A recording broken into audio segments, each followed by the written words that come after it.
we know radio.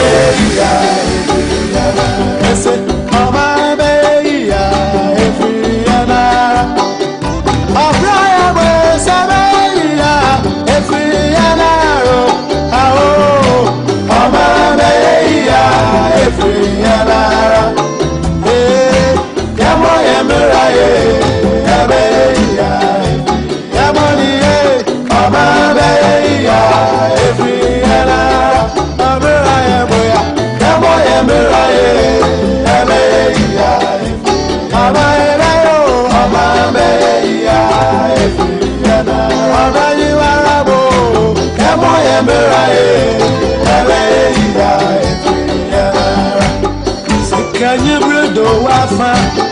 Timkawa yes na winya. Yami shira, mama ni paya zefoa. Enyano.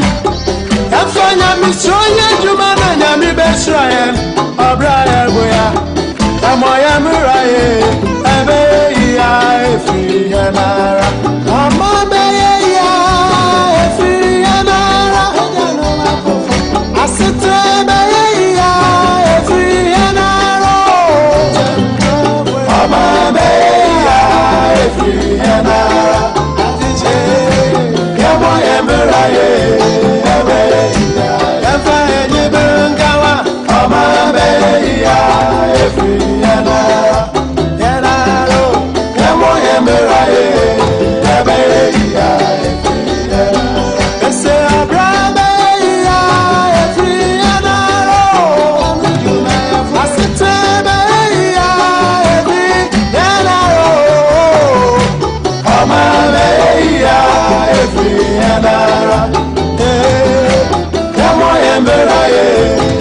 No do about Paus Media 9 bet is and San Pepe. Hi, Unity Radio 103.9. It's a beautiful Wednesday morning, of course. Yadonyanko for giving us another day to live, to breathe, and of course to impact the lives of the people around us. Yama wachima wahama wajubebia ubia. Ebrasu bio se anopenso Mosomfo Noah Opoku Jemfi Mene Mabejwa 4 Manucho Magandi Gaucho Margarita La Molina Mempemi Wasem Worcester, Massachusetts, and of course Ken Kalusha. Yetanasi na yedi enejumedi Bremo Utuo Mensa and so is expected to be here. Na yetanasi say anopa na yebobo nsemo a epiepie ewo yeman Ghana emu titiru ekwan a yenso ebetumi afaso pushia ma oman no abaye oman a yenyina yepese yehu na ne yeka eni sa anopa isa uba na onso wa share video no na afoforo nyina tumi aka crusade no ho na yenyina tumi joining ameki Ghana a better place. Mamini kaima Manucho Magandi akwaba na mimisan say today what is under his sleeve. Manu akwaba. You know. Anopa so dey na show sleeve na say. Oh, nothing special, just another day to do justice to the stories for myself, God and then the one for Bibiama. And now Manucho Kalusha ba na ya no yin sem neba. Na say unza Kalusha won. Yeah, Kalusha, I mean, he's working in my state very well.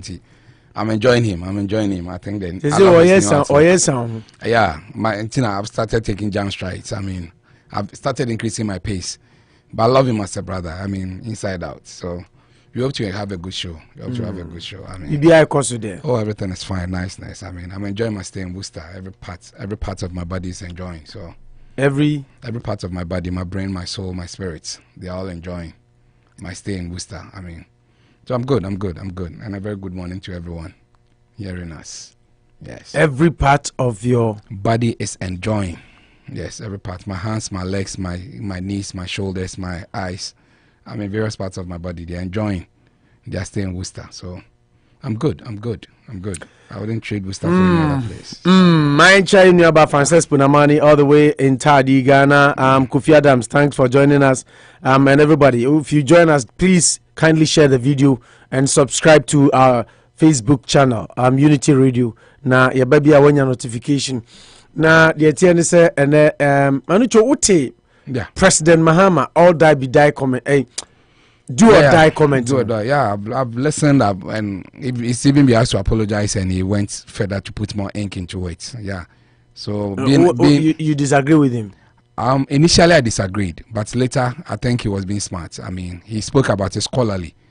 because if I see this exam is going to be a do or die for me, if it's used as an idiomatic expression, it has its own meaning. It means that I'm going to do everything. So a kind of is it? Yeah, that's why I want to build it well. Yeah. Because there are various sides to it.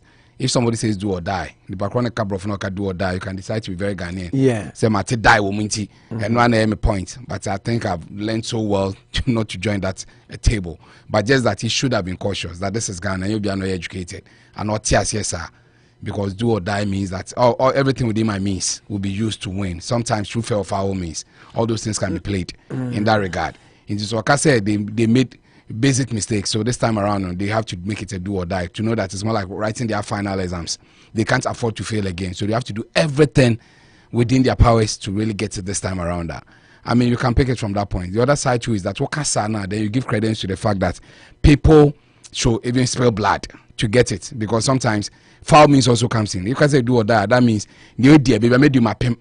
That aspect also comes into mind, that it's also not a good call to say that, to tell everybody, especially when you are dealing with a society that is on the threshold. Anything can happen. So you don't pass some of these comments. I think the same attitude, because all die be die, people felt that no, it would be condemned it to it would be anyway yes, but there are two different contests. But once there's the die part, but did you listen to the full tape of how he said it'll be do or die, and his body language? I don't know if you did watch the video, because I had the opportunity of watching them hitting the table and all that. I've watched it, and I said that is my understanding of the whole thing. That's I mean, being away, no people can play into it. Ghana, because I will beat you. Now I will beat you. To a Ghanaian, there are two different things. Being the president, former president, as we know, you already made a similar comment. Northern region, time I'll call Northern region. Okay, I said we've learned our lessons and we are not going to court for the 2024 elections. Wasn't that enough? Do you think it was necessary for him to have toppled it up with Sir comment where generating heat from Ben Ephson? People that don't even talk politically are even condemning him. Ben Ephson say, "Oh, you'll be say he's more or you're more conserved." Exactly. Oba when it comes to about to time. Poster, but now he's paged, and a lot of people that I haven't heard from them in a long time. They are all talking. Franklin Cudjoe and a couple of the CSOs and people talking. I say, they have a right to, because Namakache said Ghana, and we are dealing with a lot of characters. So sometimes say, "Oh, Manucho can't someone and carry weight." In who to say bia President Mahama beka. Then I'm say personality news. He had a chance. Obika said, "Will he apologize for what he said?" Then he had a chance. I was thinking that if it was man enough and he meant it that way, he could have said yes. Because said spell a blood input for me to get the power, because we think the last time around I was reading a story where one person said, "Do or die. I hope your son. You are bringing your son. Your daughter and your son. Sheriff name. Yeah, people said those things. But maybe then he said he getting the second chance. He tried to rationalize it by saying that he used it as an idiomatic expression. To mean that the last time I saw Nobel flag bearer there, he will not go through the process of Yanko Court, because last time he did it did not work. So now, Chess said this time around, be vigilant. Make it a final journey for you.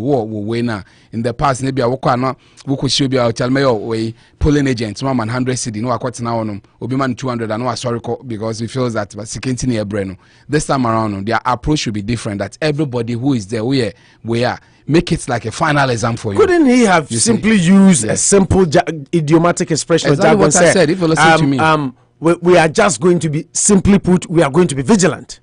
I think he owes the right to the words that he used. Intermaker say he had a second chance. But we also owe the right to course, I'm sure to analyze and to criticize if they need. I personally have seen it in two fronts. Being a scholarly minded person, we can do or die. It's nothing. It's nothing strange to say me, America. And you see, when you look at the newsmaker now, that's what I'm saying. He should have minded the region and what is happening around him, not to have said it. That's why I'm saying that there are two sides. That in the midst of English, I'll not be very sensational. I will be measured in my approach to it. That Obika do or die. I'm going to say America might be there, do or die for me. It doesn't mean that me when I say, meaning that I'll be cautious in everything that I do, and I'll approach it with a lot of alacrity. but he should have been minded by the environment that he was in. That's what Kasana is. Everybody going to understand you in that spirit. Where I think that some of these things might just not be too good, because if you are not careful, these words can influence people to misbehave and it can cause a lot of mayhem in Ghana. So being so fun from that angle, I agree perfectly. That even was saying that he feels do or die is better than all die be die. Yeah. He even said that he feels that if you didn't have problem with all die be die, you shouldn't have a problem with do or die. But Ghanaians had problem with all that. Yes, it feels that. Yes, so some also did not have problem. Not every Ghanaian had problem with all that be die. But most Ghanaians, some did not feel that all that be die was. No, it was only the MPP people who were justifying it, and they were also Ghanaians. And they say no, their political lines are different. Yes, so I wouldn't say just like Cudjoe to Ablakwa. Yes, Cudjoe to Ablakwa. No, Cudjoe to Ablakwa. A friend is saying. Yeah, most of Koto dying, friends. Yeah, we need to defend the political lines. So yeah, it can be political. Some also don't see it as political lines. I wouldn't sit here and say every guy be MPP no all that be bias. I mean, I find it very bizarre to say that will be you, meaning that I mean it's deep. But if somebody does not find problem with it, it is them. So he was trying to rationalize by saying that all die be die or do or die means I will implore our leaders that we are getting to that realm, sir. Everything to win power there. I say I will, if ex-president Mahama was here, I would have told him that you could have done better than using a die on this your tour. Because once those words are being peddled out there, then you give people what shape in the midst of a little chaos, or misbehavior. You see, because it will be a feedback. If you listen to the full story, I was talking about the fact that when they were all growing up, you saw policemen as soldiers, as people of discipline. But this time around, people who claim to be soldiers wearing earrings and sometimes in tattered clothes near there. He was picking it from that point. That ran up to these elections, and we saw things that in the past we don't see it. People parading to be policemen, soldiers, but earrings. They look a bit of rascals near the to intimidate. Intimidation near the this time around, people should not feel intimidated. They should know that at the end of the day, they should protect the ballot. Uncanny in the spirit that could you to trust them, but make sure that within the remits of the law, you protect what you have to protect, so that everything will be done well and good. But I seriously believe that he has spoiled the beautiful message that he spoke by using a do or die. Or just a mega chain said, it was making a lot of good sense that first audience say this time around, make sure at the polling station everything is right.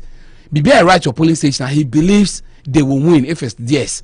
And so there should be that parity at the polling station. But the do or die has changed the whole conversation. The fact is now can't say Ghana for MPP for Ghana for because the Akufo-Addo thereby omu defend it.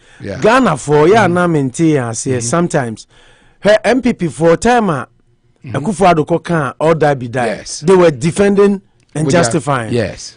NDC condemn to the core. Hypocrisy. I mean, now the thing has turned. Yes. NDC people are defending, and MPP people are criticizing and crying. That's the beauty of also they are partisan politics. You always find a way to denigrate your opponent to score very good points.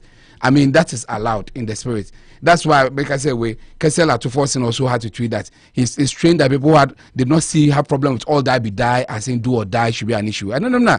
Sometimes I get a bit agitated to that. You should be a person of principle. So what can unless you say hey, say I'm in America. If you have problem with all die be die, you have problem with do or die. I understand you perfectly. That's Chelsea, our leaders. Chelsea never.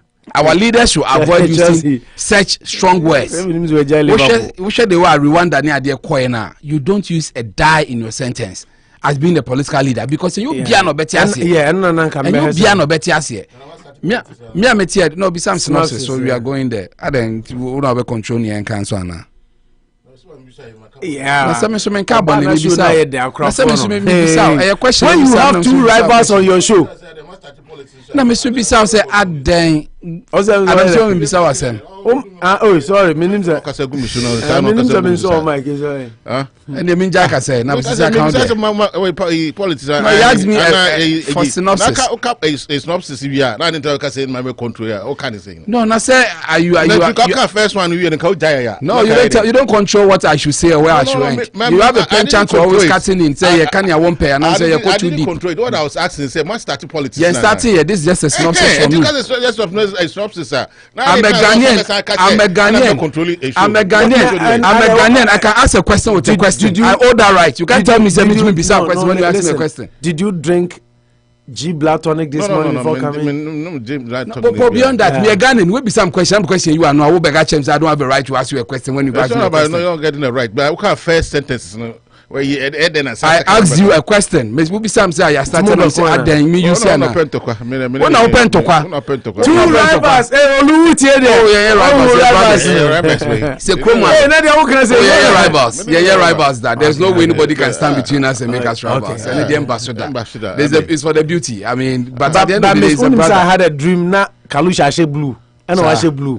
Me sonda no about Chelsea. Chelsea me better. Obede. Team papa who am about Chelsea already. Okay, I think. Nanka say okay, nanka say me yina no man tom for a second me be ye den. No we ya no obeden. Labi. Obede ya no we me say no. Wa say no. Ntana me no kunu. Wa say no. We be say very pertinent forwarded question. Me so ba no about Chelsea na me be ye den. Man ye ya no e. O man ya no because na me so be den no me kind of no.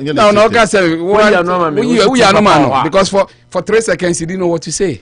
No, say na no hear me one. No shey okay, team papa no. No, it's okay. It's a rhetoric. There's a question about rhetoric. Some bahonum because team papa eba. Team papa. Yeah, but it's my biggest brother that I have here. I mean, I wouldn't trade you. Oh, because you susu krasi here. Oh, Munyano. Osiopo, please, we Chelsea, we don't need King Kalusha. Momo be with my lexical structure analysis amamo. Mobi.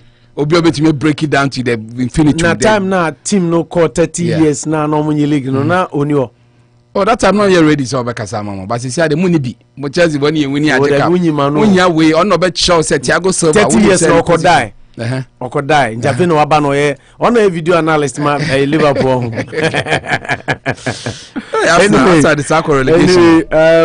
Anyway, we will come back to the issue do or die do or die. Yeah. You see, Nanado said all die be die, and Mahama have said do or die. Former President Mahama said what? Boom.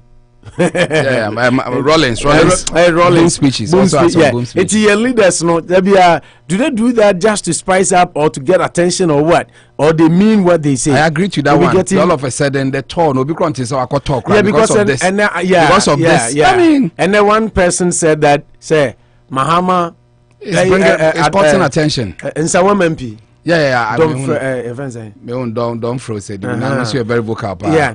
Or see Mahama to na okoro. Na nya the attention. Until we know kokan no. I must say it has become the Ghana radio stations in as say no be. Yes. Until he wanted attention and he's gotten it. Oh yes, I mean. But is that really the purpose of what he said? So because that be daddy Gio. It's now I'm a gentleman. We want to forward say. But he still maintains a gentleman. Yeah. You can't take it away from him. He had the second opportunity now, can yes. Also a gentleman. He can change his nature to be rowdy. Exactly. I mean, like you said, Big Brother Semami and can't hear, but you do on the account. Yeah, but I know a main topic for the day. We'll play the audio for people to also appreciate how he said it. Because the interview was long. But about 1 minute, 59 seconds. Maybe your cancer, I no mainly, no. Yes. And I wish you could have the question so that the question really precedes it beautifully. Why he really went into that direction. But whichever, no, I think people get a better understanding whether the do or die is meant the Nupanku who announce to say Kianaki and I say, I'm saying do or die, the other one Kianaki. And I said, yeah, exactly. Okay, news of the day. So, in some by Dawson, but there be a to me mobile in us until what we are going to be doing from probably next week. And he said, share other news flashes. I said T40 near Bobo Samomo. Paul Adumochre, the next journalist. I am man board chairman. Paul Adumochre has been appointed board chair of GACL near there. Ghana Airport Company Limited. Airport. Oh, sir. Yeah, Ghana Airport. Yes. He was a member of the National Communication Authority. And I don't know whether I can still hold those two positions. Chairperson of the Board of Directors of Ghana Airport Company Limited. Yes. Other members on the board include Managing Director of Yakwakwa, Mr. Tei Ajirako, President nominee. Ajirako.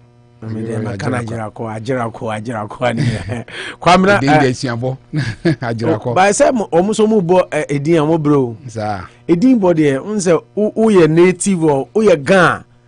Gan into me yet is ada just a wabacha and I say what to send us Ose than the Ose. Sure, I am can use no more a mubo a something crony be the unti. Sometimes now your case is correct almost wrong with the beer. Sometimes you stop. Also, depending on baby, I never be a free crop, but baby out tonight. Yeah. Also, we are something cranes here who won't cry. Yeah. Because environment until you get used to. Yeah, names, pronunciations. No more. Funny face me, I saw me as for. Yeah, I mean, they act more gun. Yeah, even Bukom Bank. Kwabena Nyako, Jekte Nyako, President's nominee, Philomena Sam. Is it the first in Kahu someone? That is in Kagana Bemo. Yeah. Is it Philomena Sam? Say any name. It's okay. I mean, Sam. That's the Francis Kofinuno. And Minister of Transport and Government Captain Gervas we now Ghana Air Force. Paul Adumotre, in short, has been appointed board chair of Enunama Nipa Bibrika say as a century for Omo can be Emma Nanado, can be my MPP are getting positions. Omo less hard on the president and then on the government are getting positions. I was reading the story and reading some comments from people, and they did mention Kwame Sefakai getting being member of NPA. On a board of NPA Nano, and then now Paul Adumoche. No, Paul has always been there. That's why I want you from. No, on your chair. Yeah, no, your chair. No, Kwame Sefakai on your chair. That's why this a higher. But Kwame said only board be also. Only board. No, it's MPA in a way. Yeah, so two different new positions. That makes Paul Adumoche has been a member of the National Communication Authority for more than 2 years. No, I'm talking about chair. Yeah, the chair is an upgrade. So that's what I'm saying. Exactly. We are chairman. Unya sika chair. I agree, but my presumption is that Paul has always been the first. It's Kwame Sefakai was the second. Then he has but the American say Matthew point and as he said no was on chair, but now he's a chairman. Exactly. Yeah, exactly. To two different positions. So Kwame Sefakai will also be upgraded sometime. Kwame so no need be so. Yes. And our Baba board petroleum authority. I mean National Petroleum Authority. Board member. Obey board member. Yeah. But Paul, they're a big boy already. That's why I want. He's always been a big boy. Chair, board so just a big boy. I can't be with my board. Munim Sky, more do. Look at me, board member. Board member. Who define no board? By being big boy by being on the board. By Ghana standards, Obini so boy big in the political arena. Maybe you don't get me, but I mean, he's always been there. I mean, anyway, he's not just a newcomer. I mean, issues I be di hun komo enti also boaboa wadwene ya na mo fa comment no mrambo nyese ye be kasa na mo tie ye pemo so mo input mo suggestions mo messages mo solutions mo ideas ti say Max Billenba for Canada, Kwesi Usu, Stephen Owusu, yes. Ken Fredericks, Mamiaba, of course, and Scott Sappho, Missouri. Yes. Long time I heard from Nana Diewo. Nana Diewo. Yes. I mean, also told that Nana Utia, Nana Buofu. Yes. And there's issues in Ghana there. Those who comment, who send messages more. Yes. Callers they are more constant and regular. Inti mun frɛ na mun text mo messages mra na yin push Ghana be ye. President Mahama ni do or die comment no. Franklin Cudjoe say same as all die be die. Na enye cool kra.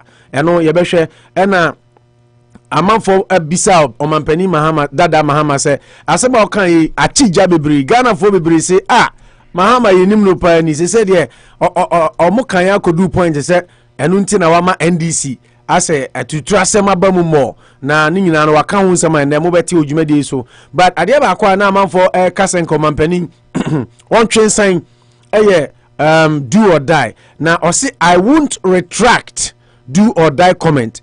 It is an idiomatic expression. Ɔse yɛ kasa kwan obrɔfo kasɛm nti wo a wonte ase anakyɛ sɛ wonte brɔfo nti ɔntwe nsan ɛno yɛ ɔmampani dada Mahama asɛm a ɔsan de aba na ɛno na amanfoɔ kasɛ wama sese asɛ ɔyɛ rowdy nyɛ Mahama yɛnim no ni ɔse no wo a wobɛka sɛ bia woboa I can't change my nature. I am not rowdy. Omampani dada Mahama asɛm no. Mahama cannot intimidate us. On the other side of the aisle, MPP, Deputy General Secretary Obiri Boahen, ɔse Mahama cannot intimidate us. We are not cowards. Omampani dada Mahama won't mean no who force how. Boahen warns over do or die comment. Ghanaians can vote without dying. Ben Ephson to Mahama. Ɔse Omampani dada Mahama. The comment to make here said about to 2024 a do or die no unnecessary and for so be and so here cry omampani a otia kwenwa so sesi na nado danko Akufo-Addo obeka ya ote emolument committee ema yetua na yereka eto ne yiripem erezi ne yiraka tua kodu sen 23 nese 23,000 na dey 34 na ema sa committee na nso to ono omampani na nado nso akatuem na Esan Ghana for outcry deda Ghana for yeni su Ghana for sunti efi sa abre no January 2017 ebepem ene omampani aketuan tumu a ebeto ni pay a na ogie no so no odini nyina abre Ghana for back nti totaling 237,000 Ghana cedis. Mathematician in the studio convert to brag dollars na yenhwe how much it will be 237,000 Ghana eno na nanado odia bre enye ni pay a oji nyina na mum increment na emolument committee no ya yenvan say na oji 20 something and omode call 30 something de ebeto so no ode ni nyina asan ede aba say nya dia say scan ope say the Ghana for EDD na sanso na o reference say Eugene Arhin so 5.8 about 40,860 it means around $40,000 yeah, okay no dia brain okay now why 5.8 why not 5.65 o peso ko kan toka we don't talk why 5.8 5.65 about 41,000 exactly no 5.65 say 5.8 because even we cry 5.76 until we go 5.6 the dollar and change now as they said it's still running. Ghana cry is 6 cedis ebi cry is 6.05 Abdi as the vice president president me ko GB ebi 6.05 me jiska ofie yes so oji ofie enko so na ye send this guy mo momani aso enti uko eye Jubilee House akame ya be ka Flagstaff House ye bronze antrefo we ba no abesi sending nti ne ubeka nti na news for no memble mo e to da omo brepa omo ka but I think in principle is the same. We shouldn't worry ahead too much say ka Flagstaff Jubilee House there be assessing now they say Flagstaff House that's a son of Jubilee House anyway you should you said yourself your man let me dey make the same your man pen for ba I use them in here eno mo yusu ade ho hia na mo ko ho edin to na mo ko ho adwuma ezo mo ye ho nye okay Eugene Arhin na okọ Jubilee House a oyo mampani Akufo-Addo ne kasa mafo ne twere ni na onso se obeka ya last week Cudjoe Ablakwa ba bonten be kan se nanado efo wiem hyen foforo ko Germany ene UK a 1 hour bia ye gi no £14,000 or say Sasem na Cudjoe Ablakwa be kan ya no sa flight na Cudjoe Ablakwa boarding say na nado fo ya na nya no kre nti Ablakwa lied about the Akufo-Addo's luxurious trip to UK and Germany na ya de Eugene Arhin chire mu nyina beba na nkansantwerefo pese se Cudjoe Ablakwa de no enya no kre de a flight be na nado de koi na otua sika ba no de Eugene Arhin was silent wanka ho hwe de obeka ya no say flight specification any number Cudjoe Ablakwa de ba say no na nado di 2 kwan no enya no kre eno da nchen so a ye beko akwa owura baako a sese Ghana fo nyina eto nwumfa no ho Kenkalusha bo nwumfa no ho Manucho bo nwumfa no ho Opo National meso me singing the praises newly appointed acting IGP owura a friend say Dampare nyame anim ni obo adwuma tiesi ebo na baso. Now he's been challenged by Canada, Japan. We'll get into the details, but not that. Say I'm no work say or say abai ese omonia so papa na juma obono. We are pleased with your work so far. Government gives thumbs up to IGP Dampare. Inti we no ne someone there ye bebe boni nyina ho fa wadwen kire unsusuye fabra na yenkankan messages ni na mode by bekenkan e de amamo. Frances Punamani, once again welcome and thanks for being here with us. Kofi Adams and so I join here. Nana Kofi Abeka and so ha Nana Kofi Abeka say good afternoon Opo National Manucho. Magandi, hope you guys are doing well. Unyamia dom yahoye, and of course Mamiaba from Ghana Pantan Government Hospital. I say good afternoon my people. Mamiaba enso echaw. Abina Asantiwa Abina mepacho apom ti sen. Yeah, down so say we join here. Mamiaba say, and they the NDC are also using grammar to defend what the former president said. You see why I say they are all the same exactly. Kanena Nanado kan no. And the NDC for sorry gidi say you can say Nanado to try for President Mahama Kokan do or die there a grammar. No na Mamiaba say Opo say makajo say omu nyina the same. Yeah. Question also see Frances and Mamiaba agree to you all Obusia. Okay. Opo please. We Chelsea don't need King Kalusha. Okay. Chelsea for so omu here King Kalusha. Mamiaba say will respond question issue. And then question also say Manucho, these politicians are the same. Yeah. So Mahama, no news. The crop. Question also say, oh, Ghana will never develop under this 1992 constitution. Or say Ghana, enye say constitution we are ne de juma. And question Tebri comes up with another message. Tell Obiri Boahen to focus on his NPP General Secretary bid. Also pray. Yeah. Christopher Doche, yeah, that's the sewa journey. Yeah, to unkache. And Kwesi says, Opo, do you have a receipt of Nanado's refund? If no, then let's forget it.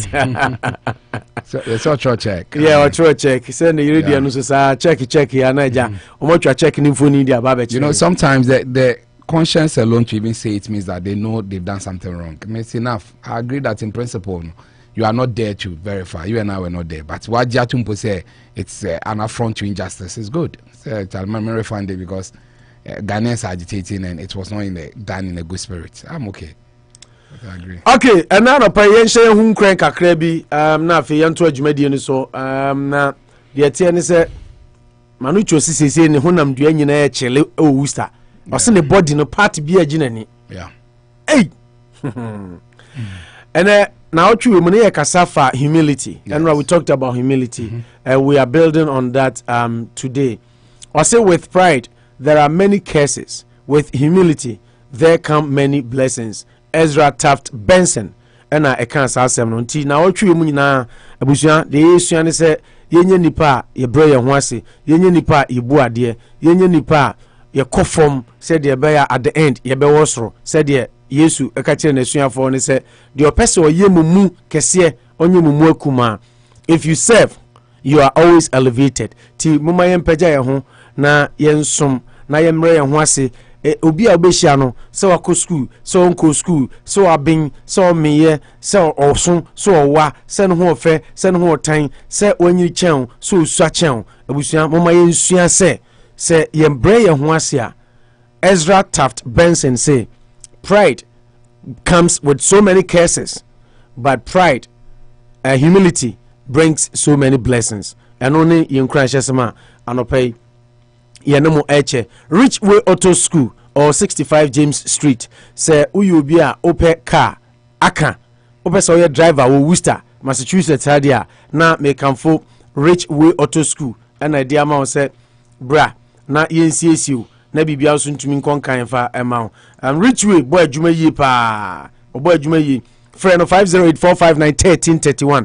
50845911331 na ene yenu abema Richard enkasa anopa ma yenche yenu abema Andrew Ayite Africa ba o ka Andrew Ayite amanfo hu no Africa ba asimi chairman no mesimi chairman pa you know at your baby I didn't know he was Africa ba oh no nim so ya Africa papa Yeah, I didn't know him. That's why I don't joke with introductions. It's good to introduce people. Don't assume. Okay. I realized he was being very nice to me. But later, Mr. One Africa, but they said, "Oh, Manichopa, the one we've been talking to, he's been really talking to me. We didn't have the chance to even talk. Into another kind of crowd, man, said he didn't really interact much, but he's very a humble dude. I mean, maybe I was expecting too much, but by seeing such humility, I was really dazzled and marveled. Africa, a very good. But Africa, Bampacho, Mary Hamepa, winning them patche.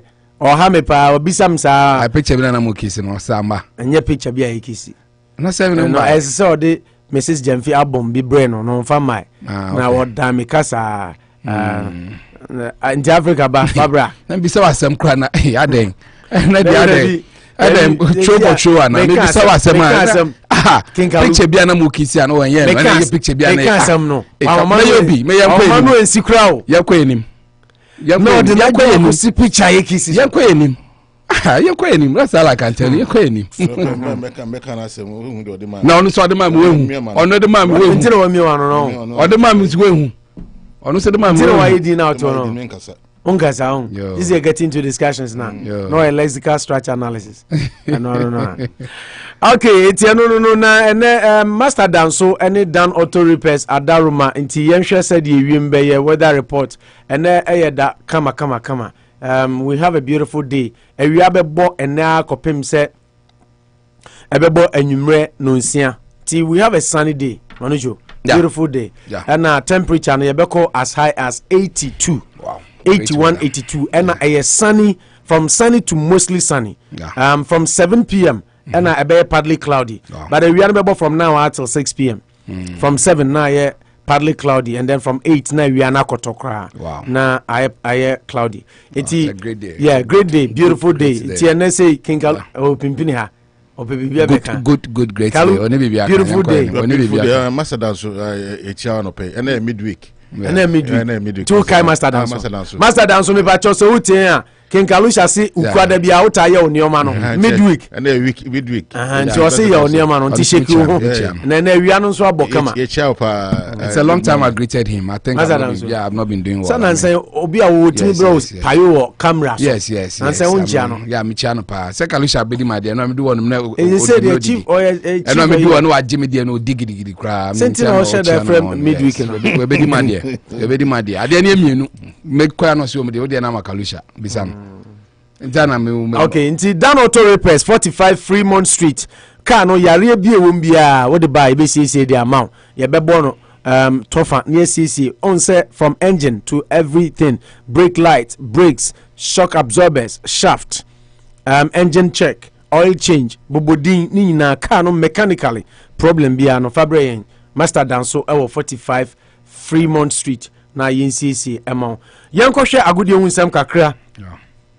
By the kindest courtesy of Ash Pharmacy, 1067 Main Street. Say, Upe baby, Eddie Unro, Alpha prescription. We are Ghanaian, Debbie American. Let's support Ghana made services. So na grow 85 prescriptions in Alpha Ash Pharmacy.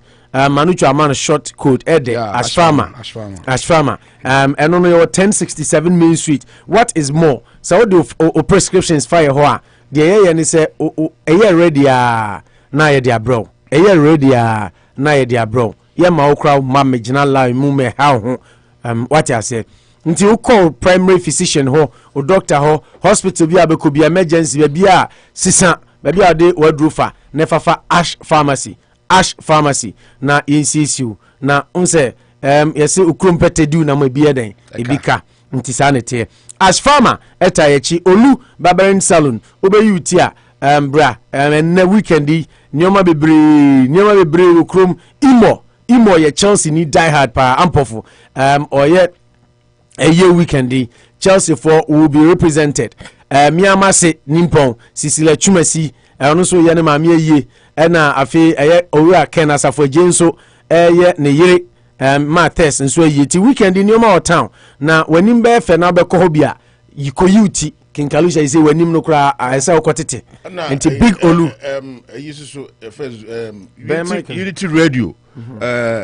friends computer engineer SU and birthday. Christopher Quason. Coming Saturday. That is about 2 hours drive. Yeah, 12 Cape Cod. Oh, okay. Cape Cod. It is Saturday where you be busy. Cape Cod near Worcester. A year prekese. Cook out into a Worcester. Cook out. Yeah, there is a cook out. I know you cook out. We are also cook out. There be you cook out. Cook out. You cook out. Additional for. Na year I'm organizer. I see. Me worry there. And I don't say. Oh, I say now cause na you cook out. I'm also wondering, may you cook out? What am I dear my son? Nso mfagidi nso ade mo. Oh yeah, what am I dear my son? Me dey me Doubting Thomases. Yes. Yo, yeah, me pen Kalusha ni me hwehwe mi nti me nim se ma ware. Oba mbeze mo wan Kalusha ti on ti ase. Eric Kwakubuadi ele wa say Eric Kwakubuadi say I'm enjoying the show. Oba mbeze mo ware no what he's watching us for the first time from also Bechem yeah in them. Oba ni papa. Ya ko eni ase wa pese okeni. Oba na be so oba pese ware ni papa ni. LP na me dispose aba mo jasa de ko to. Odo bi kan se hunu am yan kan Oba minim so ba me ni papa ni me. Oba ni papa ni. Yo, se make. Papa ni makasa mempeni. Yo, aka wa de wi abo mo de na ya kodo naka. Aka wa de ro so. Me kadai. Na o ja na o si de baba. Me kadai. Me no hwe de bi. But Eric Kwakubuadi all the way from Bechem. Eric ye chew ni Bechem for enyina nse ekọ se o machiche nka mbeka se bro have origin. Yes. Bono region any Bono East. Bono East. Bono Bechem or Bono region na. Them say Bono. Yeah. Bono East hodie Unity Radio hodie ya bomb your viewers and listeners unsa DKM story ne buy na ye broke big time. Nti ama ehone there forever. Ya fa ho nyina say ya TSC obuase. Yes. Any kononom any pantan. Exactly. Any Dansuman, right? Dansuman. And a West no. Yeah, West Legon. Yeah, West Legon. Any BI sa say odi ekogwa ukrom ho no Yamransa say odi egbura ho odi konkonsan odo na mam ye kese say me say you say konkonsan hia me pa Kofi-Addo say Ghana don't need NDC or NPP parties anymore. We need we need independence reform for 2024. Okay. Kofi so dey no but ye just that say my big ahafo Ewa hafo. O Bechem wa hafo. Yeah, wa hafo region. Zamnu nya ye geography. O Bono region. Yeah, wa hafo region. And o Bono East. O nti ho ne chemu 3. But whichever way hold there. Bono East, Bono hafo ne Bono region ne ho ne there. Hold there Otano baby. But land size no. Brown was the largest, the biggest, and largest. Okay, internal match no. Yeah, almost assassin so bad. Almost need population. Yeah, almost farming lands more. And you almost feel I'm saying about Ashanti region. Now, Northern region is very big. And that's end to end. Not in Savannah, no, you first say Tamale Hono. And that's how we check land size. I'm more contour. Mathematicians. Yeah. And I'm saying to me a cutting short. Yeah, my rabbi, my friend, everything. Okay. It's a Bechem for you now, Mutie, Eshe, Nano, including you, Eric Kwakubuadi. I mean, do my mic and as a program. Mobayama. Yeah, that's like I say, my big Olu Beauty and Barber Hair Salon, Granebe UT, Ewo 687 Millbury Street, Oluho de Wanim, Uba open near my Adeba to Sati said your dam in Saibi. Obenye biatu. O here watch ya ye toma abre ya. Oh, some himself say a gift. Uto no luo. Na so a gift intina me guys say a gift. On say na no say gift no ye de dam ha no. Abi no say a gift. Okay. I bought it from Olu's shop. Yeah. Hey. 2021 model. Brand new. Bulgaria and everything.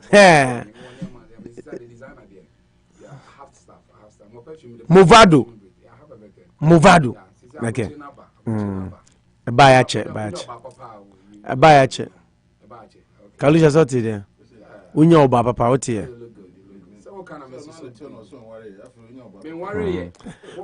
Cudjoe from Paul the assemble.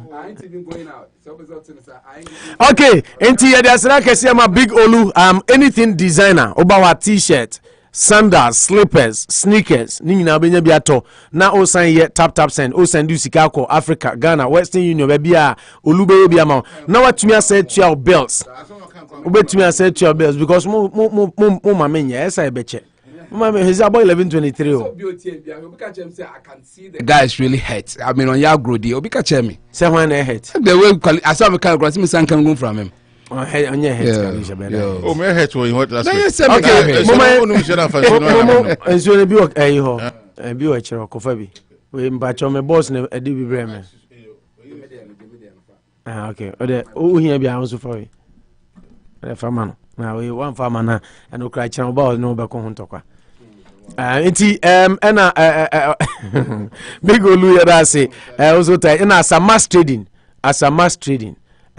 also. Eta echi dia agudi unsemba 1084 Main Street enama hodo enra me kwa Samoa shop enyumre no na ihia nam na masa ubo wura ho say yes he masa freezer no akese na wakwa Samoa soda yeah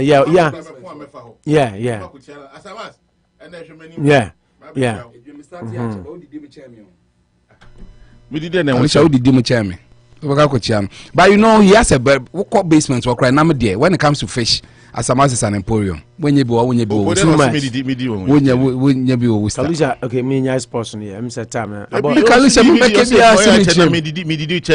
media channel I see no buy now did your master dance exactly Asamas first come first serve sir in the and yes point I said me pay faster on reserve only reservation first and first ultimate modin say we yeah manichu yeah no ko do ha what na and we show no me come yeah sorry now corner hwe ni we but me my reservation there because our onion fries be aya no to come up anti my ntimu kona no ho no nje se first confess but dem my pe groundnut bi no na me pepper the moment sha gudi on sam kakra bi na yeah sha say dey fi Ghana Black Stars wa mo get kanokre now oko tema some residents in Tema Metropolis on Monday called on the Ghana Football Association to sack the head coach of the senior national team, the Black Stars, Coach Charles Kwabena Akono, for the performance of the team. Obakaya World Cup qualifiers a Ghana boy against Ethiopia and South Africa. Airtime. You can watch some right. I don't want to go back into it. Now, in an interview with Ghana news agency Sports, some football fans expressed their disgust and disappointment with the poor performance of the team.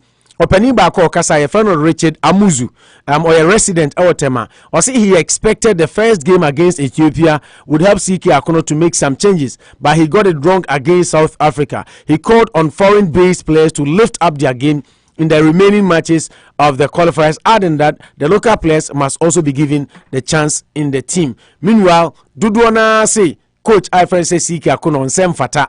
So yeah, Black Stars head coach inti ni tintin ni titi and say GFA4 empamno enfam free ho na eno so no now still on Black Stars Kwame Poku any Kwame Pepra can fill Asamoah Gyan's void ya prekon say ohwepa dia former Ghana international ya prekon say Asamoah Gyan we void bia to Ghana yanim ho na ohwe mrante a omusi akan both home and away a sisi ano Ghana mrante bi ti say Kwame Pepra of Orlando Pirates and Kwame Poku of USM Alger omumienu ne mrante a omubetumi afele void na Asamoah Gyan eja to ho no nti ebe ya coaches no omunhwe ho na samrante mienu no omo ema omo ani enko omo so eho na eno so ede a ababeto edwa etiefo beka ya nanka Accra Hearts folk omo kwa akogina Ghana nan mu akwakobo CAF Champions League na omuni Guinea team ananka ekwakobo na report exclusively ababeto dwa chese has any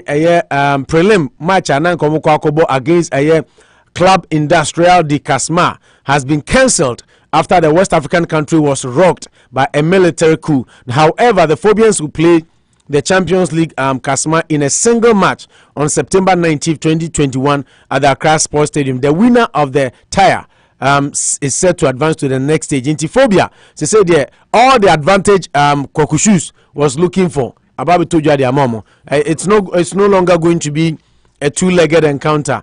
Just one game, one-off gamer. Ebekoso ewo Hasselfolk a home venue. Na and also there Ababi told you. CK Akuno yebe yina di ana ye nyina di exclusive report Ababi told you say Ghana Football Association ahwe match ni bia hu say papa ne modi mo enzo ani. Nti ene report Ababi told you say CK Akuno we on the Rainbow Radio omo wo Ghana no omo na ahwehwe mu a na omo de sa report na ba omo se CK Akuno ye na di anesa ote ho keke coach IFN say Harvey Renard ono de ba Cup of Nations ni Africa there che say come here say papa no ye wo ne say o me coachi e Africa Harvey Renard according to exclusive report ono na ene Ket Okraku led FA no ayo madwin say omodi dwumadie no ebema no nti let's wait and see. Ghana.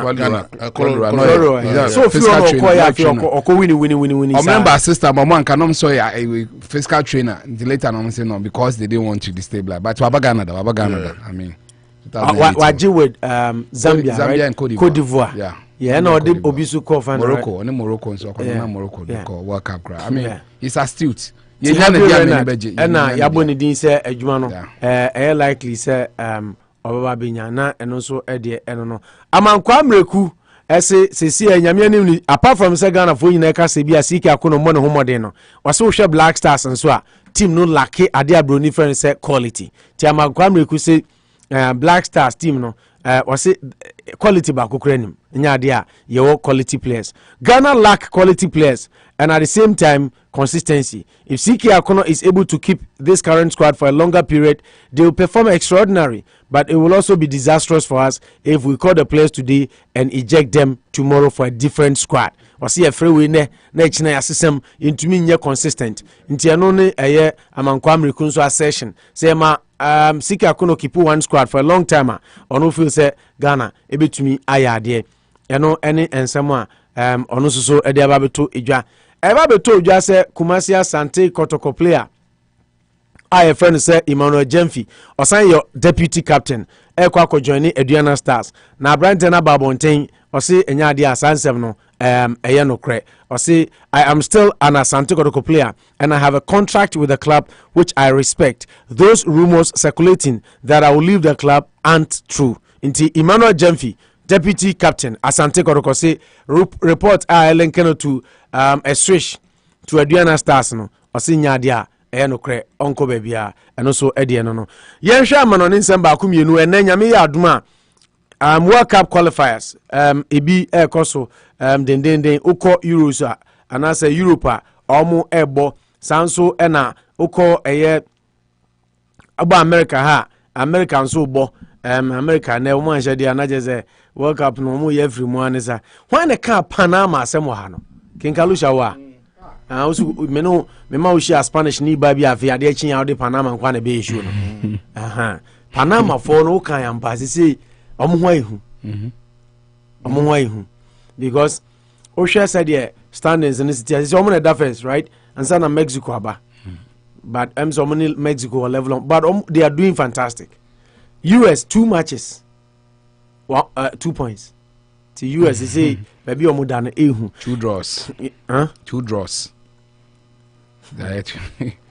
Anyway, yenhwe ene said the qualifiers no group stages no ACTM Oko World Cup Europa Group B Greece and Sweden 245 Kosovo ni Spain so 245 well Group C Italy so far they are champions of Europe and now kita the longest unbeaten run of any national team in the world Lithuania so one can just imagine and guess say the dominance is going to continue. Northern Ireland and Switzerland and so ebeboni nyina games nyina 245 wo Group E Belarus and Belgium Lukaku out of that game ubekaya or back to England and Wales and Estonia and also 245 and nyina Group E. Group I Albania and San Marino Hungary and Andorra Poland and England. That would be a game to watch. Robert Lewandowski against Harry Maguire. And only 2:45. So you'll be a soccer fan there. You have to watch that game. Still in Europe, Group J, Armenia and Liechtenstein, Iceland and Germany, North Macedonia and Romania, and North and Central America World Cup qualification. You can CONCACAF now. Canada and El Salvador, Panama, Ken Kalusha team. Omoni Mexico, that is a game to watch too. And you may cable Spanish channels nibe in live. ESPN and Fox so ya no yibi. But because USD no 10 and na USA game no year and you may 10:05 number starting.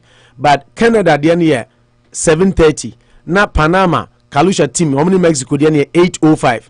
Na Costa Rica and Jamaica and so abon on 9 p.m. Na US and Honduras edia na 10:05 na eno so edia ebekoso ho enso eno no na de nti ama na yehu se wokohwe standings na manu sei netie. Yes. Group A, El Salvador edinkan of 4 points, Grenada with 3 points, Montserrat with 2 points, and United States Virgin Islands with 0. Wo Group B, Suriname with 6, Bermuda 3, Aruba was 0 and Cayman Islands 0. And I will call Group C, Guatemala was 6, St. Vincent and the Grenadines was 3, British Virgin Islands was 0, and Cuba was 0. Now Group D, Panama, King Kalusha Minor, Panama, and Barbados, and Panama was 6, Barbados was 3. Anguilla was 0 and Dominica was 0 and now Group E, Haiti was 3, Nicaragua was 3, Saint Lucia was 0 and Tex and Caicos Islands and so was 0 and Trinidad and Tobago in Group F was 4, Guyana was 3, Puerto Rico was 1 and Bahamas in that order. Until Usha, not just a more thing. It's a United States. Say this Panama and Mexico, very nice game to watch. And then the World Cup. Yeah, and because so and enumerate. So far, I can't hear for say African for the no. I will say Osha groups no. I chim up to J. Yeah, and to J no. Obia first team no. You be nipa bako na 10. The 10 no. Near pay a baby ramble with home and away. Yeah, and the possibility. Say no, they share. That's another born. Yeah, I don't need to share even. Yeah, possibility say. You ever qualify in a wedding because say to me Ekokwana ebetu akoshia Egypt ebetu akoshia Algeria ebetu akoshia Tunisia ebetu akoshia Nigeria. I'm sure some they will find a way to still arrange coefficient okay. Yeah, and Africa will not be smart with it. There are some countries they shouldn't meet. Into Beshishomo, maybe Senegal, Egypt, way Ghana and I say way. But we can meet a big fish because we are 7th on the African continent. Egypt to Krebeshom 6-1. Na yakolusu 2-1. Egypt that time not there was a turmoil in their country. That time not. But that's subsequent years so they share mun qualify. Mo pe bia mon come see the share Egypt Ebeshom. Mo problem. Yes, some says one no more stable. Me see the share Egypt Ebeshom. Na coach na Obanantiana. Na coach no bad there. Na Rainbow anyway, it's exclusive. It is sometimes or Saudi Arabia. I mean from 2019. But bad there. Okay, my farmer mo sports no quickly. Na who starts?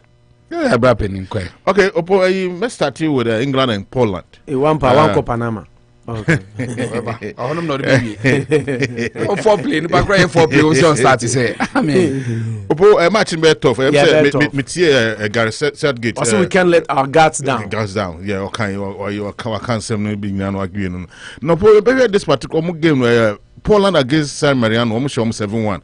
Now, Brantia is saying, why you pa a month should look out for your friend Adam Boska, or she hat trick, almost 7-1 until England for you. But I'm saying England last game, the likes of Saka. Buka Saka, the Lingard winner, or more chance one ball. No, virtually or 11 or 11 the last game. But those guys show some games to say, Rebecca's a team B of England, but they were able to do the justice to against Andorra, almost 4-0. We share maybe say Harry Maguire back because they have to continue the life of Robert Lewandowski and Adam Boska. Boska, oh, I think everyone say Boxer. Adam. BUKSA. Boxer. Poland player. Boxer. Also 2 matches in the running. Kevin Phillips has been a talk ship because I'm matching the Obobi. You might not Kevin Phillips your boy. But then no change here. There's been a fantasy game. Sure said this particular game. Martin very tough game, if you say as you really say no. Game there in San Marino. No, Poland against England. 2-45. No, they now say boy, you know. England coach, you know. Andorra said. Or 11 nina. So 7 okay. 11 nina. But actually no might be more. Hungry or man of the match. And see, has been a top team. If it's a match, then better talk a match to watch. Me say they can write some in a baby bona. Yeah. Be to me. But Declan Rice near you or Eugene on player ben me boni show so on Declan Rice Eugene. England super say I call with Jack Grealish. Jack Grealish no Declan Rice. Yes, no move. He put your bad attitude of camp into. He's had match in America. I remember friends saying match in better talk, but I'm born in England into Poland or Warsaw. Yeah. Well, first one show 2-1. England show 2-1 Wembley. Okay. Yeah, with that Lewandowski. It's a very tough match, but then with the kind of momentum, coaches I sort of caution say they should not lose their guards, and they say they are going on. Oh, maybe say England right now, the 2 matches are more abo with the first with the full squad, and then the next second with the team B, you know, scoring 8 goals. It's no mean achievement, but if for Poland, for so 1 game against San Marino, no 7 goals, and there's a potency in attacking for both sides in there. What I'm anticipating is, can the Poland defenders contain the English attackers? Jack Grealish and Hurricane, Sterling, Raheem Sterling has been tip-top form. He's been after scoring in the Euro 2020, about World Cup qualifying, so he's been scoring here and there. And see, also measure and dynamics. But what I'm anticipating is, can the English pair of Harry Maguire and John Stones can also contain the likes of Adam Bossa and Lewandowski? In that aspect, you know, and the match, a tough match to watch. We said that group where this match is a match for the gods because then I'm some group, you know, and top notch teams are more group and for better anticipate. I'm sure more performance. I say that. Tema resident now must say Sika Kono Enko Namida Mankware be Mekusu no afem. Right now, what do you anticipate to say? Say unya coach our bon now new quality players are. You don't get anything. Nah, yeah. As a yem tuna, I can say. Almost a yem tuna, why papas. And no, what can be? I just be a yem tuna as I go, you be not a say no cry. It's a con of Asidro. Bizarre. By two troubles, one God. And see, almost Bankrob Makwaka say, Sika could not do on Yashi. And I'll probably be with my camp because players are no more bono. A game against Ethiopian people, you know, as if you are not playing for anything. And then South Africa quite a say cry. But they say we can take consolation with the fact say Zimbabwe for no to share Ethiopia for to share Zimbabwe and the group now open. I'll be a bit more picking the points beyond the possibility we say Nanka Monfu say Ghana and South Africa they be a leeway no. It's that group is now hoping because I have 4-3-3. It will end up to be so. It will end up to be so though. Yes. I think it's going to be between South Africa and Ghana at the end. Let's hope. But me mom the baller Ethiopia for the boy we can't show money. Yeah, better South Africa for more than one. Ghana. Okay. But the unfortunate thing is head to head in Yejuma. Meaning say no say you pam CK. Okay. Yeah, pam CK. Because Obi make analysis we say Ilu as if say CK cannot control the egos of this kind of player. And you when you lose as if now we share the Jordan you guys now Ethiopia the Jordan you. What I say? Okay. And see they need anticipate say you need a foreign coach or no pedigree no boy bet me no so go back to the analysis na Ghana mobile what I'm team na san yenye mobile. What I'm saying is Because democracy is not meant for political talks. If it is a football, no one say CK because for the we made the 2 games are Ghana for against South Africa. Nina time. Then all of a sudden, what's the analysis? Local story now. Okay. Let me analysis. Let me say your World Cup analysis. Too much. Too much is our bono. Time. Into Kofona Casa, yes, I can. Will be met with Faso. Okay. But I also saw a GFA for macho. Other aspects, and so I'm a Kwame Kusukano. Why now we don't also have quality players? But you did say something which I like so much from the beginning of your analysis. You can have bad squad and a good coach. Yeah. Who can make something tactically. What's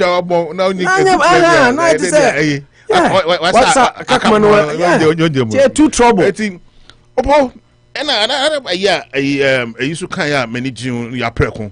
These 2 players, no. Yeah, 2 players. Mamia Banso also the message be about Facebook. Mamia Banso say CK took Banier and the guy didn't even kick a ball, while the rest were just playing shambolic football. I mean, the guy Osheno across Fuka matches or boy, was always the tomato and chief and the Kraneka. I'm kind. In a kind saying shoe. Shoe. Oh, me, I'm a kind of shoe back. And I mean, I'm kind of news. No, shoe kind of news because shoe your house into the house angle. Okay. But I'm come with the neutral point. But also team order. Yeah. Okay. But same thing I'm making. What I because we were last year. It was in Kifeza. He was Obuamu. For the first round, relegation but he was able to. So you agree with the approach? Yeah. Now, some players name you from. Yeah, from Munina. Yeah, first one, Kwame Poku first one be. But second one, Kwame Pepra. So we call South Africa. I don't know say. So we to check lineup. Yeah, check lineup. No, me call Kamisha. Finally, no, my man call across the full crowd. Many opportunity to play one leg at first. No, psychological. No, psychological. I this particular game. Opo, phone, Guinea phone. Almost psychologically, no. I'm say Beham Kakraba. Last so many agents, but still no.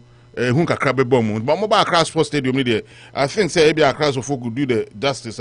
Make sure say omo bet me ashomo no met me are qualified to phobia will go through. Yeah, definitely. I mean, if you say that they cannot play a boy mobile, Kona cry na man for be cry a can now meties sports will Ghana man for cry say Sesana CK Akono you were bank Kaoma across of folk cry 11 and Kobot say Ryan say Kawa good to your baby answer. It be said we confirm me. Opo Oman Bobby Kwampo Ebobi. First leg, you know. Second leg, no Kwampo Bobby, but Peprani I'm so one friend cry. Okay. Manucho Hona Manucho Vaga Crank on the time the corner because and you were uncommon do or die comment and many more. Nanado say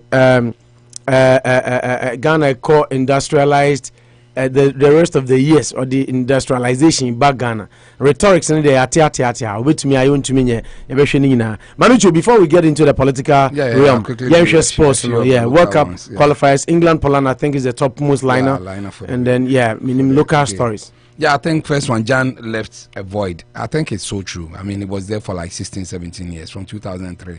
Or Boyati recent times, Yamanambo. As much as I agree, I think it's a wake-up call to other coaches to walking into the path. Say, there's no need building just one person. Because every country in Mosha, as much as they have alpha males, they still try to build others around him. So that's when if he's no more there, you can have others to really wear the boots. I think that's where Ghana, and I started trumpeting this in around 2012. I think Jan, the reliance on Jan will one day mess us up, and that is exactly what it's showing. It looks like there's not been anybody who's been able to take over from there. And as much as I agree, I think any coach that we get, and we should be telling him that it's not just about winning, but building others to really take over from that team. Maybe others really fell apart. The likes of ADR and sort of ceremony at the end should have been doing that by now, after going to win junior tournaments, but they couldn't hold it. And I quite say the Jordan Ayus and Cook are not able to do it. Any coach that we get, I think building team through the ranks should be what you should be looking at. Over the time, I'm a resident not happy with it. I think it's the whole Ghana. Maybe this research looked at just Tema. I read what others were saying, but the truth is that you see, as much as I agree with Amankwam Reku and together with Kalusha on that part, that we don't really have a beautiful team, so we shouldn't really be thinking we are as good as France or Germany.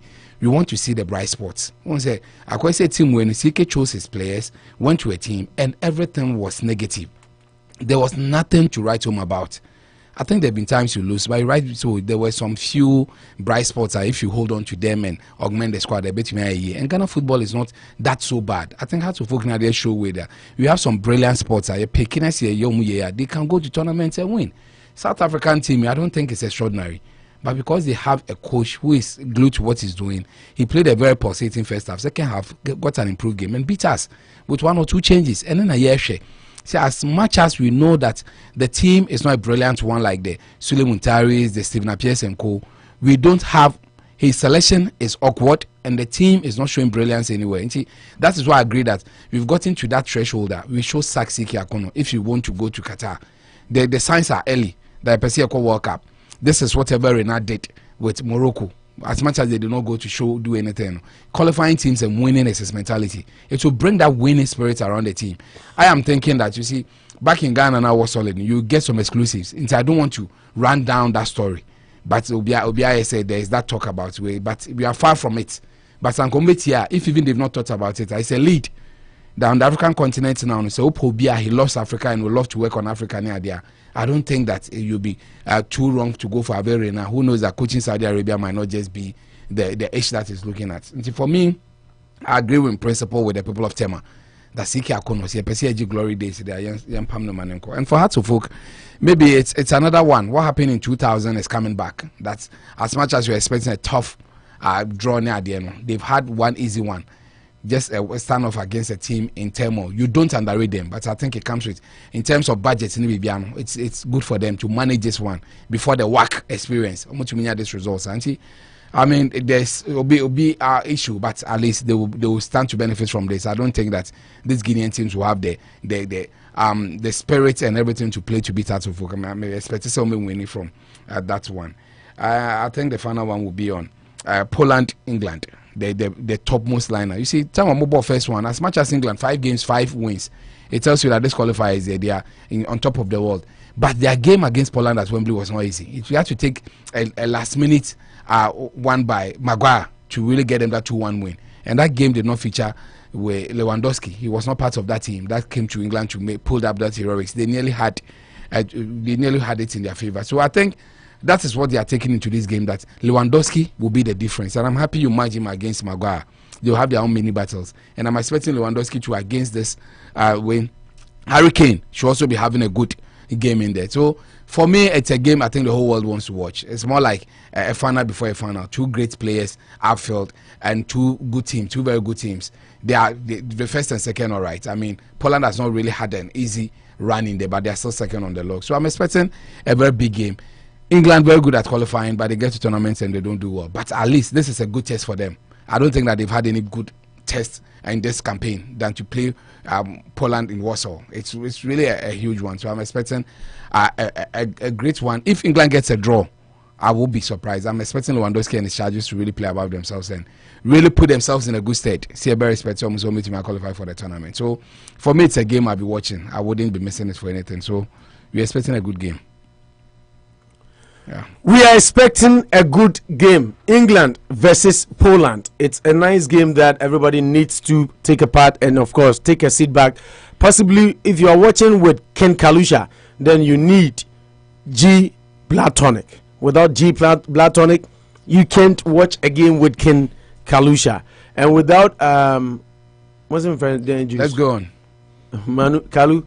I know your juice. Don't move on. Macaudio. Don't move on. Kalunka. Don't move on. And juice row. Yes, Mama warning. Something juice. Rami juice. Okay. Rami juice. You can watch with Manucho. If you want to watch with any of them, for King Kalusha, you need to get G blood tonic. Yeah. G blood tonic. And Manucho so Rami juice. Yeah. If you don't have them, don't invite us. Okay. But make sure you have 12 bottles anyway. We don't do 1 or 2. You don't do 1 or 2. Once you invite us, then be sure you have 12. Okay. Ti yamfa good you 70 you said you also have to buy the disease, the drink. Disease, man. Yeah, Goya malt. Get Goya malt. Get Goya malt for the kids.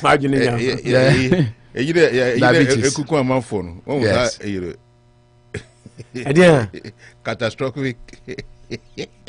Catastrophic then. You say it well, we all lost. I thought Goya malt for the kids. Goya malt for the kids. For the kids, you'll be coming with one kid, so make sure you get malt. No, I'm not talking about you. You're not talking about you. Why do you? Mami Abaye Kwame Kisi, thanks for joining us. Michael Damte, it's on. Samuel Asari, Penny, your papa, your papa Mpofo. Yeah, that's Simo joining. I know be busy. Hey, my big brother. So you day. I don't hear from you for a long time. Be busy. I like the name. Be busy. Yeah, be busy. Yeah, he's a brother. Very nice gentleman. Yeah. Of course, so far, Santibio, New Christian Baptist. I have to go to that church. I drew her. I have to be busy. Yes, salute. We salute you. My main for Konya is me papa nso yako. Reverend Nana Owusu Bembel. Yeah. Praise be Sofo. Yeah, praise District Minister. Ona na me ne kasa Last one. Yeah, Papa Mami Ephraim. Oh, okay. Papa Mami Ephraim. Ti basre for yenye yi kese. Reverend Nana Owusu Bembel. Papa, baby a utie fibia oba opo national. Mene mi team Unity Radio enyina ya mau yako. Oni abusu enyina nyamenchecho in times like this. Being a pastor and being a reverend minister, I don't have to talk much. Menim say what take his solace from the word of God dita. Nyamenchecho uye nipa ansana why suffer. They are still losing a mom and easy. The Reverend Nana Owusu Bembel, District Presbyterian Minister, New England Presbyterian Church, Oye stationed District Headquarters, Worcester, 5 Chestnut Street, Hono Asafo, Chiasonko, Ne Yako Sonko, and Ede Mount, Onu Abusia. Kalisha, you're being invited to church. Why? You're being invited to church. What church? So Ankadi so being invited. Methodist. Some Methodist in the Presbyterian. Which of them? The Good Shepherd and Wesley. What's a Methodist? No. Okay. Who study no more me sound. Oh, okay. The other Ghana one. More Mrofo dear pa Ghana for in buy no money now. Yeah, United Royal. United Methodist Church. Nya hona woko. Oko Main Street or Nimna Main Street though, but 340 or there. Oh, okay. Yeah. 340 minutes. Me bow there. Ubisa question. Are there no answer. Why? As right now we buy terminals, we want to hide something. Why would you be worried? And them know you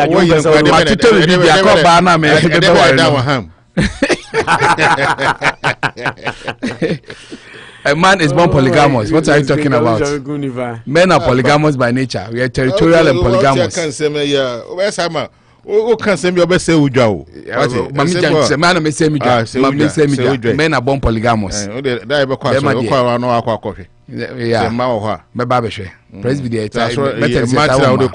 Why not? I didn't know. Wey Ajinasari in life issue the obechi the Oban cassette or Bepin the Monk sorry. Then why one of the greatest men of God. So Obama kwa sorry and ebony. Now everyone can to go to 20 na obre. Baby Kalisha pa. But we are big man, we are technocrat. Me no tech. Don't be swayed by those beautiful stories. There should be a reason to go to church rather than going to work on gold. Why? Why? I just about starting. Now they ain't gonna do or die on Tibende. It's just about to go. Otio Besa. Oh, why? Yeah, good morning. Good morning. Yeah, you've missed it. Yeah, sorry, brother. Juma. And then your dad's birthday. No, that is sitting Johanna. Happy birthday, or that Lampty. Lampty account. Or that. Shannon about that Atlante. The last time I checked that name, no, I show him by any back. Then you see 2 years, until mobility and why careful. Happy birthday, that Atlante. Why careful? I'm sure when you'll be able to tormenting a life. Frank Koche at the Alliance or that. Yeah, man, happy blessed birthday. Money and maintain you that in age gracefully and stay blessed. Na Kufusu belated birthday. Akuntakweku for Yeah. But I know there's also set 28 of September because or the so say 25th and about 28. Okay. And you are didn't have a boom. J bottles and over 24 and also very Captain Morgan and 24 bottles not 3 birthdays in one birthday crowd 12 birthday Captain Morgan Rabus so now your birthday crowd you 12 can you imagine and no cry on plan crowd 12 okay J bottle come on yeah but you be there I mean he's a man he's a man of many letters I mean happy belated birthday yeah happy belated birthday place corner so ka say nka man encouragement and I find you okay I go talk go ka so be ko say I go talk that's wa kwa movie anu maka waiting for you guys you go say okay yeah that's that case you go ka kraka yeah that's that case Emma Vernon Women's Health Services Vernon Women's Health Services Vernon Women's Health Services Dr. Kwame Present also your brother exactly you're not here so your rival or your brother yes I don't know the best man you don't want to cry you don't want to cry who's in the pani onua and also yeah best man the best man I don't know to be the best man no when I'm a best man we are same size we are by sizes me pobia wo jamecha me say Bermani one of them best man we suit your program go to suit your pom no come is akoje suit why me measure white suit it me no koto officially my fathers my best man okay quickly move me brush through these stories by emphasis that man Rashida Financial Services Dr. Kwame Mponsani Vernon Women's Health Services and ADB and so Emma Danko African Market and Wholesale and also KM Ralph Roofing. In course of the show yabebo omo komo kakra e dia ma etie for na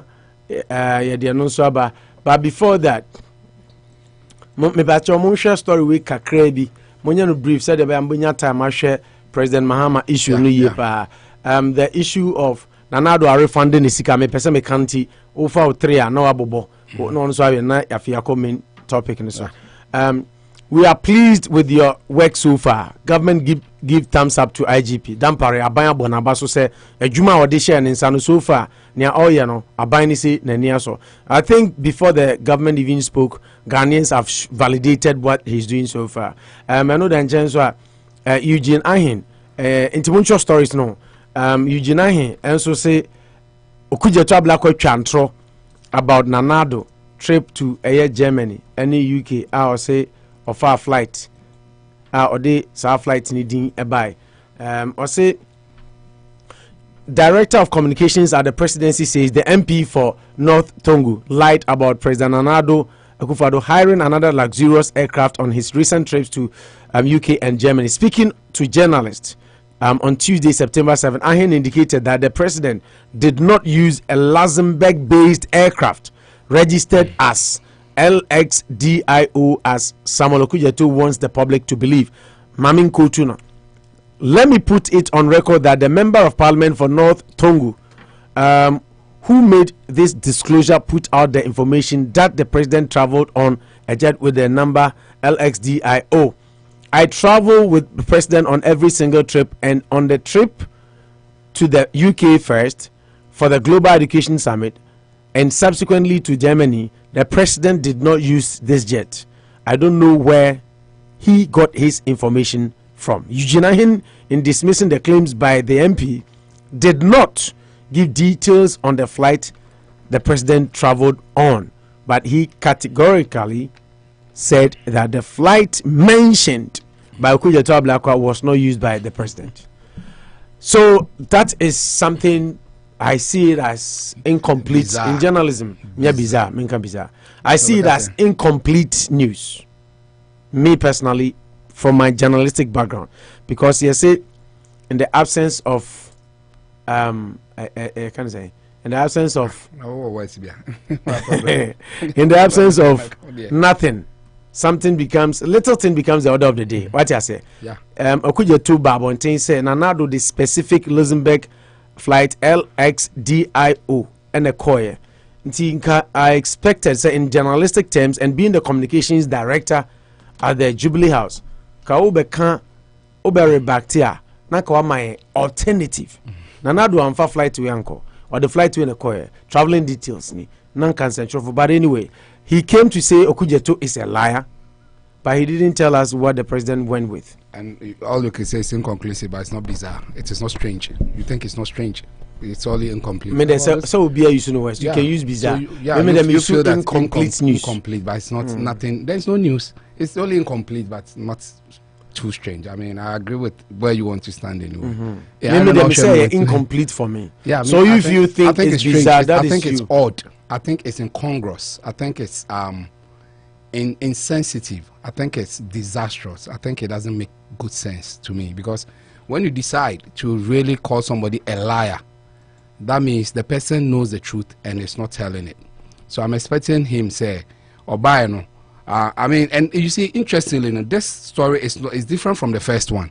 You know, there's a first one, as a president in Kofa jet, J-Kelt jet, the call France, not the call South African.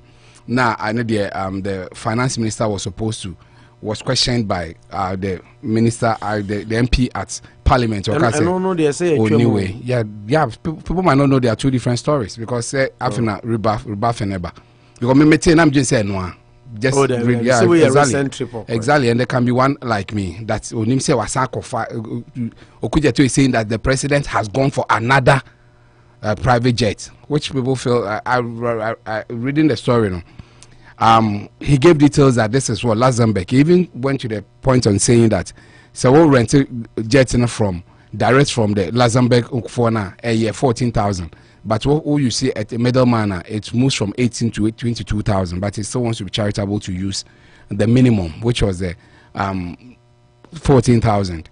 Into the secretary to the president, and I mean, maybe it's a press conference. Maybe the question came up that this is what the MP is alleging, that this is what Ghanaians are complaining about in a CBO, and he gave a lot of details. We really Ablakwa spoke about the what new aircraft to 5-star dining area. The pictures in our Google. Yes, 5-star dining area with obviously a bathing area. I mean, into for Eugene Arhin to come and say that this ain't true.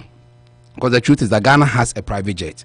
I think Cudjoe has even come out to also say that Ghana or private jet. And he said if a president decides he has a choice not to say president use private jet on one for the bottom. Exactly. He said Ghana has a private jet. So if a president decides that on par, private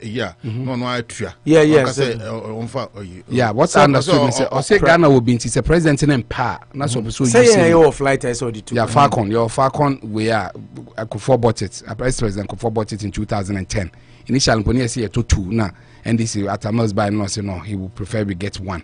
Now, because now Parliament was approved that they should be bought now, but one came in 2010, just about 11 years ago. You have been told that France President Macron, using also came just around the same time, but it's still being used. I mean, these are information I yet about it. So the point here is that if the president did not use that private jet, it should be very prudent. Maybe if, you see, for security reasons, they might not be ready to be divulging how president travels now there, so that people can take hostage now there. But in any case, in Wakwaba, and this is something that has been thrown out there. So if you call somebody a liar, you offer enough information so that it can be veritable. Others can also verify. Where some people feel that maybe the Ghana journalistic, investigative journalism now there in Ghana looks like it has taken a nosedive, because some of these things, when it comes from an MP, now say the executive also denies it, then it makes it a bit not okay for us to really continue in that state. But like you said, it's inconclusive. It will be very difficult to sit here and say that, Eugene Arhin is lying or he's trying to shield. I find it very bizarre, that very strange, very odd, that you rebuff, but you decide that if it's not a high horse that you are sitting on, if it's not being compromised with ego, you decide that I won't talk about it. Nobody can hold you on. You can decide about what I say, and what can you cry. People expect you to give the truth. So that's why I call it it's all my alternative. Yes, exactly. That is what you give the other side. yes, it's not complete, but I think it is strange too. It is very odd that you can't be encouraging some of these things because you can't say then you've got into a stage. Oh, yes, why I say entisa. No, we say, oh, incomplete, but yeah, we are. I mean, that's where I had a bit of challenge, but it's true that it's incomplete, but maybe not too strange. So let's see how it unfolds. Kaluja, now I'm sure Mr. Show stories now quick because we won't have time to come back. Yeah, some can Eugene Arhin there, and I can IGP there, and I know they own and I can president. Refunding Akufo-Addo refunding his money. Dampare then. I think it's a call in the right direction. It's just about 1 month on as IGP. No, we can see the inroads that they are making. At least early days yet. Why the reason why some of us, we always quick to pass some initial judgment before things happen. There are some school of thought they believe that no, the early days yet. But I think with this 1 month, what is done, and it was given the acting position. I think maybe they were 3 months, maybe to make a lot of sense after 90 days. Confirming. Some don't even go on probation; they are just given right ahead. And he's really paid service. He moved himself to the place, and as he said, 24-hour surveillance in there, and it's even challenged MTTD. That they should also be innovative enough, get some cameras in there. I mean, you see, I like him because he's thinking modern. We've been just there. Was no way. This is what you should be looking at. There'll be Namakra. The police can be everywhere. Cameras are also part of policing because you can't really use human beings all the time. They even get tired. Cameras never get tired unless they need a retrofitting or they get broken down. So I think so far so very good for him. He's really on that course. I will employ him too. I mean, Ebasa, interestingly, when he was Daniel Asiedu, sexy don't Kennedy has been mentioned that he was the one on the case near there. It will be interesting. These are aspects I'm challenging him to do it for us to really come to some conclusive ends. But as an acting IGP at his prime age of 51, 52, and what he's done so far, I think commendations back from Ghanaians, section of Ghanaians, if the presidency and the government is also saying that, you know what, we are so much pleased with what you are doing, I don't think there will be any Ghanaian who will say that he's not on course.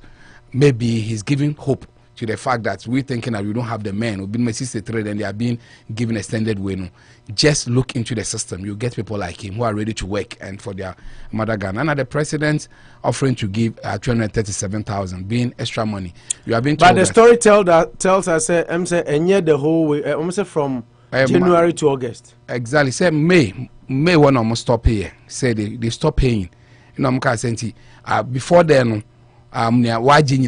then they decided to really add, say, we're calculating one man as a lump sum.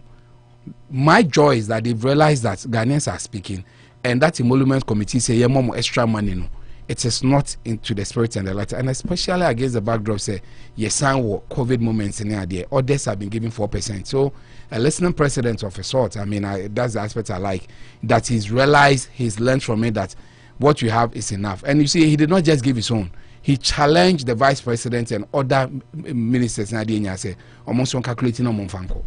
is a leader who feels that we should not let it just end there. So, the leadership by example. He feels others should also follow suit. And I think people like you will be very happy because you've always advocated that Sikane there.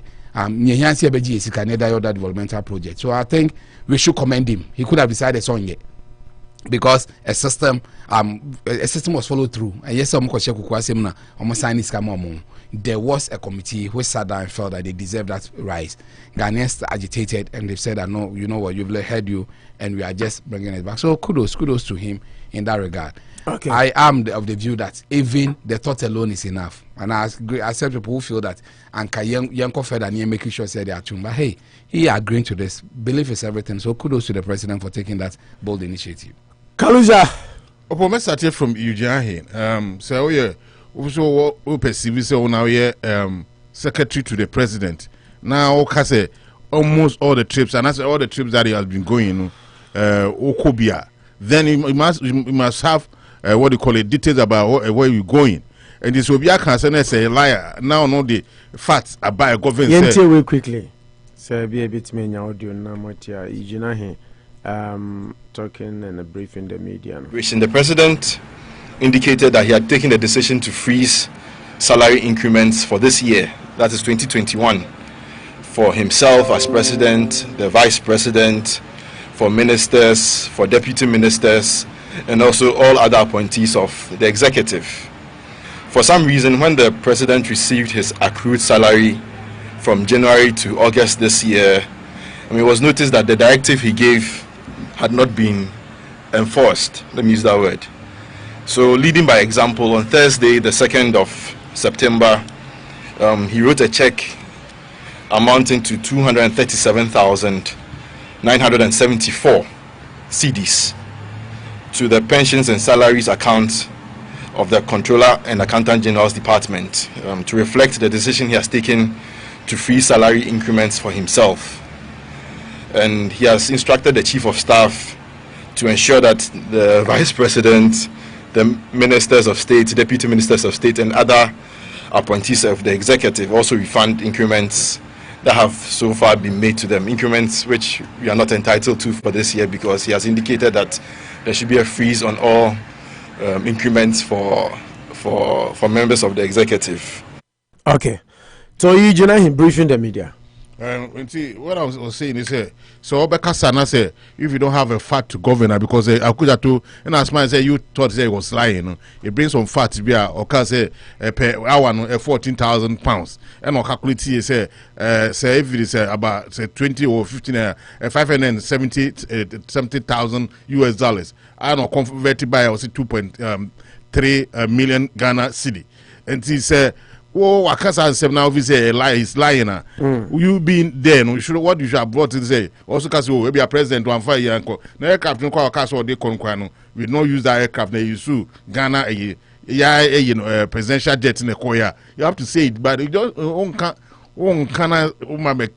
just like that. Oh yes, Anna, Obi Asmo can say. Right now, MPP are in defensive mode now. I say, be a babiano, or my baby defending without any facts. No, then one clear example, Eugene Arhin. I want him to come again. So if he say, "Okuja told you or can say no, I was in no moodin with you, nani amount in our canning now, converting now at the Abba. If your nose to say, and you know, credit. What is it trying to put? They say, verbal in corner, a verbal attack and a verbal defense in the Here the fact govern the whole show. They make out must see. That should be the normal maybe Eugene Beba. This what I wanted Akufo-Addo should have been doing all this one instead of say nka obeko konkons obi oti asembia obeso obeko kon man the ministers. Nti Eugene dey no we one story. Yeah. To see Eugene where then. Ono wanya there because you know in that manner mamimisa we answer what was. So do you believe what Okudzeto said or you think it is not true? No, Okudzeto are bringing some facts. I don't know where he gets his source from, but it's a fact. And they are not true. What I'm saying, I'm a public domain. People have been seen. And fact. Say you to me find the fact. I'm bringing some information because fact here when it is established, it is proven to be true. Okay. So I say we say disputed or the information by. Okay, the information by public domain. A amount for or the argument. Pictures, prices near or the supporting argument. What I'm saying. And so what you have done is say the alternative. Bring the actual information. So that's the alternative. Okay. And okay, yes, you open national phone no or they call Ghana no blue. Oh, I did some okay. Open national phone they call Ghana no blue. For the coin any black. Okay, into alternative information. So I bring the alternative information. To me, dispute you as a I dispute. But you don't just come and do verbal dispute because I can't ask more kind and call can vega what I'm saying. And then you could have done that one. So can buy can just like that. So but what Manu share video. I was watching the video. So share video now audio na me boy and it comes with the video. And the media I had to say White House briefing. Because we're House. Briefing, why didn't the media ask questions? And when he said Okudzeto lied and that it ends there. Okudzeto lied. I traveled with the president. We didn't go with the the contest of Nasem now Kaina. Wankase president, he didn't deny that the president didn't go with a private jet or a chartered flight. He only was specific with the number. No? What I said, because Cudjoe ma flight ni LXD10 yeah. And no can utie with the owners being in Luxembourg yep, Luxembourg based flight and on the Queba utie your friend is saying LXDX10.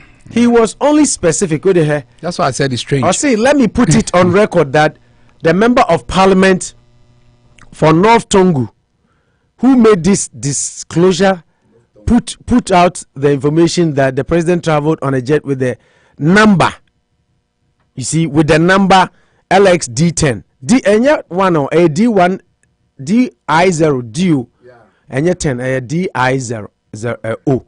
Say O and 0 O. DIO. Yeah. DIO, yeah. And now on the second phase, they say, I travel with the president on every single trip. And on the trip to the UK first for the Global Education Summit and subsequently to Germany, the president did not use this jet. So there is some specific statement here. Or say the president did not use what? This jet. And he continued saying, I don't know where he got his information from. So the president did not use this jet that Cudjoe is ascribing, but the president might have used a different jet. So that's different jet, and I can say. So the different jet in the core, I didn't know I can't spell out some amount to be per hour. Now you try. That's why I was saying say news when incomplete because because the point and they say Ghana for crying you know I been say now do 237,000 Ghana ban. E come the amount for o mine ye bre e na you see you tighten up your belt because of corona. And I go for private jet 2 coin first. And I see 15,000 pounds sterling an hour. And Ghanaians cried. And out of that you know amount for su e come kura think say be aba be come be a channel. And there's an allegation from an MP saying, say you have bought another flight, which is private jet from Luxembourg, paying 14,000 pounds an hour. And he say, what the D10, LXD10, I0, DIO, and the coy number. Say, yeah, no, now the coy. The 10. Yeah, 10. Sir, and I can be have names, yeah. The way I almost see typo no, I don't want any D, be a one no man. If I say D10, but if I say LXD10, now the coy. Say, yeah, no, now the coy, with the LX D20, D50, D10. The Ghana 4% come tini say, or Mampeni, and now Eugene Arhin Baba say, Cudjoe to Ablakwa asem now can say, Nanado de another luxurious private jet in the 2 kwano, and ya no correct. Name ebia, ya the flight so and so, Falcon, and the 2 kwano. And I be out the private jet coin name this time no ya give 5,000 pounds an hour. I said no, okay. No, that the point is also to call Obiri deny story no. We don't necessarily Obiri deny the same thing I can say. You should have alternative voice or the banner say. As an compare say mo say 14,000 was it 7,000 was it 20,000 but the way story in it here somebody might think say yeah but as small can you but just say it say over person be defensive for defensive sake, but that should not be the case. It is no you join so official or by president now that's will be can say good president who fear next time no or be can say now you should not come and say it in the vague. When I'm bring the facts. Mamia give the fact or no there should be a fact. Yeah. Oh say we speculation and now we you know. No, it is not it is an information Cudjoe brought. Okay. So we can say it is an allegation. Allegation. Okay. But Eugene Arhin coming to defend. Oh, and na mama who say Nanado the private Eugene Arhin be catch me no. Ama me obi o discerning person. Ebe who say Nanado the chartered flight na koye. Name the only thing they say be and yes a specific flight we na Cudjoe to be body no and not the coin. But enya ho na interest wo na ka Ghana for interest ni say na na do be ka say oh matie mo asem a mo kan na no o man ni mo ayedin nti yen na tighten your belt nti man fa private jet na luxurious na first one mo kan na nkobio na mo midi we na coin. But he still because Eugene Arhin couldn't give us anything. He couldn't anyway. Mamiaba say we have a problem in this country. Maintenance culture has always been our bane. We can't continue doing this to ourselves as a country, wasting money all the time. But was it a luxurious aircraft? Eugene Arhin should know we are not children. Oh, Eugene Arhin, see Eugene Arhin. Oh, who say Ghana for yenyan kwada sa. And yet flight LXD10. I'm the choir. Was it a luxurious jet? How much did it cost the ordinary Ghanaian? How many hours? Yeah. I mean, England. As an Edinburgh, you can Germany. You should bring all this faster. Okay, call next one. Next one, Akufo-Addo have done all these things a long time, but it should not be money alone. You just said this is how they be banned. In a country when people started bringing out issues, how more you just have to be a good listener, a president. Oh my issue. What I say, it shouldn't be the money alone. And no maybe be amount for work. Now me feel say Scanogranum can say the answer the started from manager say 2017. Yeah, 2017. January 2017. Now me can say Sabi Pepe and Nado Dubai send the year this year. Yeah. Until no that an increment in the worry. Yeah. But na yere need nyina 2017. Yeah. January na yere need since January 2017 but now the end there or say or letters almost stop paying. Yeah. Until omo enjoy no mu tia that difference no. You know the about me fi say scandal the about but is how man for air cancer for ebebo man tumpo what am che no ontie ngo asopem and na defend democracy no say authoritative president out there the obebeka now the monko for beka kwa na manfo dia esa na enkoyi and this how they are ban this are there is good but and some bia so how man no on torrents what I'm saying authority those kind of statements na man calling finally what are they waiting for the IGP they should just confirm him because the job that he's been doing also of course stay hour you be kwa to bi wo so abunu yita na nkofo bi amrobes bi your code na amrobes na that the man has been doing but Canada Japan challenging Enra say JB Dankwa ewuo no ono no kwachi sexy don nkofo bi na chi no de ne ma no ono no first person or apprehending no nti o hye ne boss obey IGP obey ti wa buy IGP no o person no kure ni nyina ba bonten. He spoke with Daddy Fred Enra. I will be do America now. Only Daddy Fred your interview. And I'll can't ask him. Say or percent Dampare. Yes, I don't know now. Obobo Dibia sexy don your chain for from Obo boy. Sorogu, yeah, and any nkrophobia. Or say Obo MP also Obo MP Bakudin. Yeah. MP sa Sorogu MP. So no MP Amadu Sorogu yeah. Also Obo MP Bakudi no bo nkofo. O some nipa be 3. Yeah, stand up be din be mu. What you medin wo mu. Yeah, what you mean? Na oda president so ase.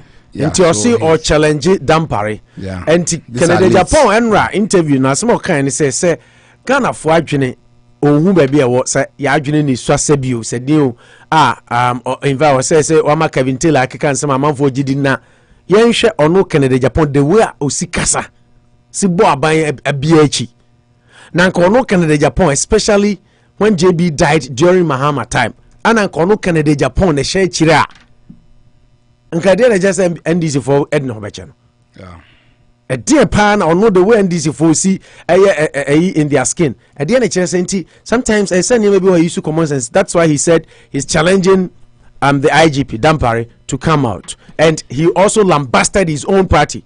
Uti intervening now. Oh yeah. Or lambasted MPP for power. Or now I disappointed. Nanado. And then I buy woo of I say. Oh, was I MPP? Was into me? Canada Japan. Me na mo me gentleman because the yaya JD na we now MPP kraba by moi.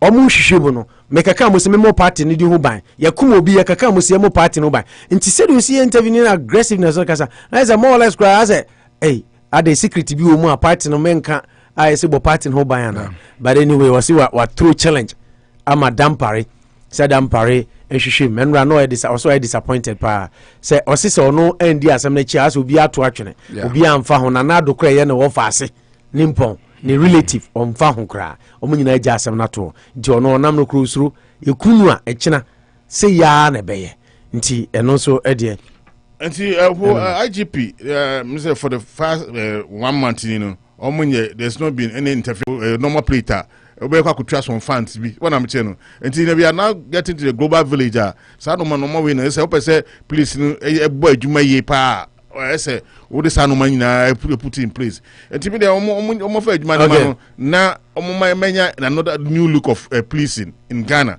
Autonomous. There should be there should not be any interference coming from the politicians. So if a form of free hand to operator, it will go a long way to help Ghana police now. It will also go a long way to help the Ghana and because we politicians who your man bani won't be kokudi and say free because police will be able to empower the Ghana police to do their job diligently. And yeah, unlike a politician, show more or to be able to do that one. It will go a long way to help us.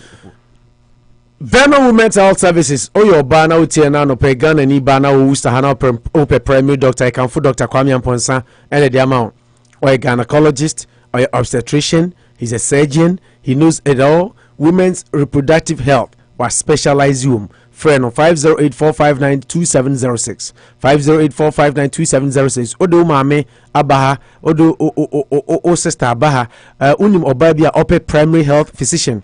Sometimes your appointment cry Brofonoka to express how we feel yaneding but unya ukrumunia u feel comfortable and until make am for sebra Venom Women's Health Services Dr. Kwame Amponsa Dr. Niwo Ghana since 2005 about Kruma or ye over 10 years and about 2005 wasan be suya dia anya no residency ane Joe Biden amani to me or ye primary utimi your primary doctor emma ho adwuma no ye gynecologist enti me kan follow the amamba ni nyina ope primary physician papa so unyim na ope doctor obehwe agye awo ana say appointment ope bibia counseling for Dr. Kwame Amponsa number near 508-459-2706 fibroid any cancer ni nyama bai bebre no say hunu ntemo a itimi boa enti ko Venom Medical Center building no mu suite number 312 eho no wo obeboa na bibia so atumi akonkan Dr. Kwame Amponsa Taichi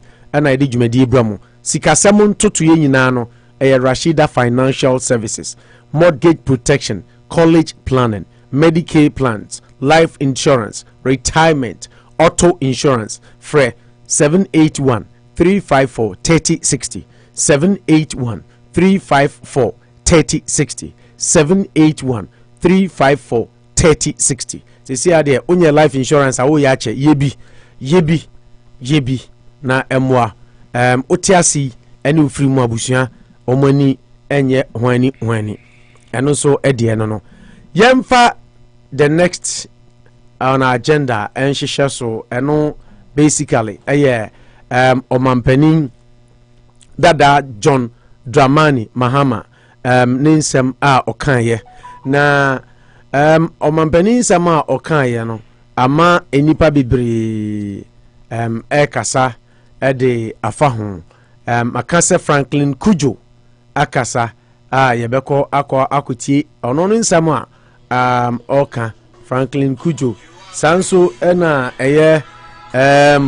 lawyer your friend is Obiri Boahen lawyer Obiri Boahen enso akasa de afa omampanin dada Mahama nasem a oka ye no enso eho yebehwe eno nso na yahwe Felix Fosukwache enso ensem ode aba na omampanin no amu a oka asem na amanfo kasa fa ho no ono ankasa asan akasa yede no so ebeba na mohu sede ensem no si eko ede efa na nyaiti se omampanin sede kan oko thank you to na thank you to ni mu no na oko kasa ye na oka se abato ayeto no 2020 no sesia no omu esua omu nyansa nti sesia no de nyaade a obetena ho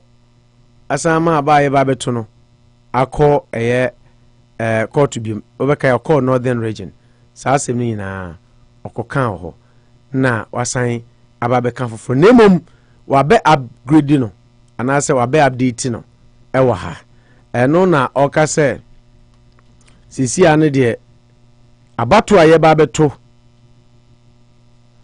enya ade a ombejeja ho na eno na okoka se ebeye do or die. Sadu was it? Dukadaya. Yeah.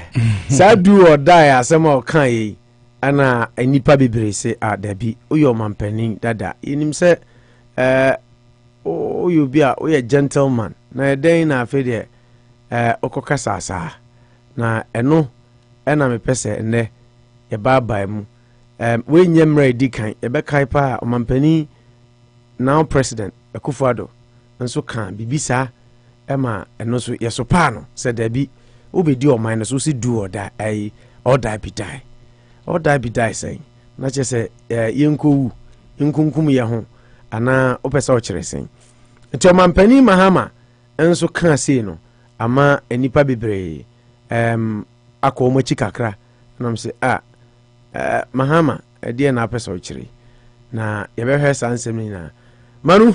Yes, I think it's an interesting one, and like we started, I mean, it's a sequel to audio.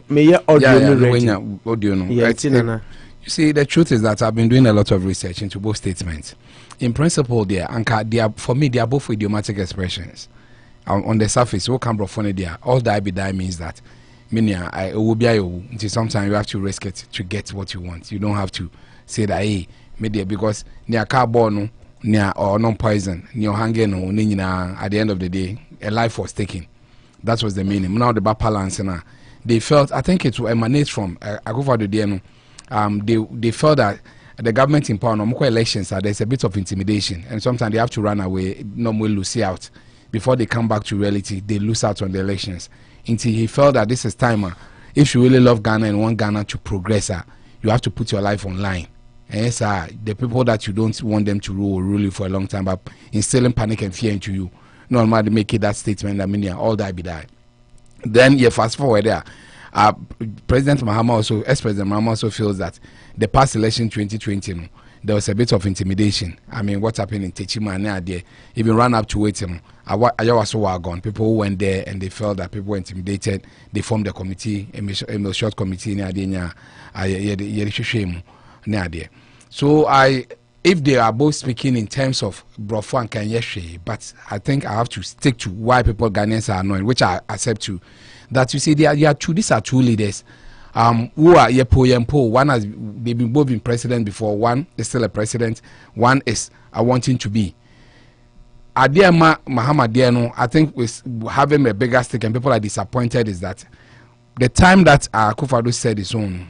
A lot of people, meaning Ghanaians, were not happy with it, and I think he had widespread condemnation. Mahama, including Mahama, exactly, including Mahama. Say, I mean, why will you say some of these things? All that be that means what?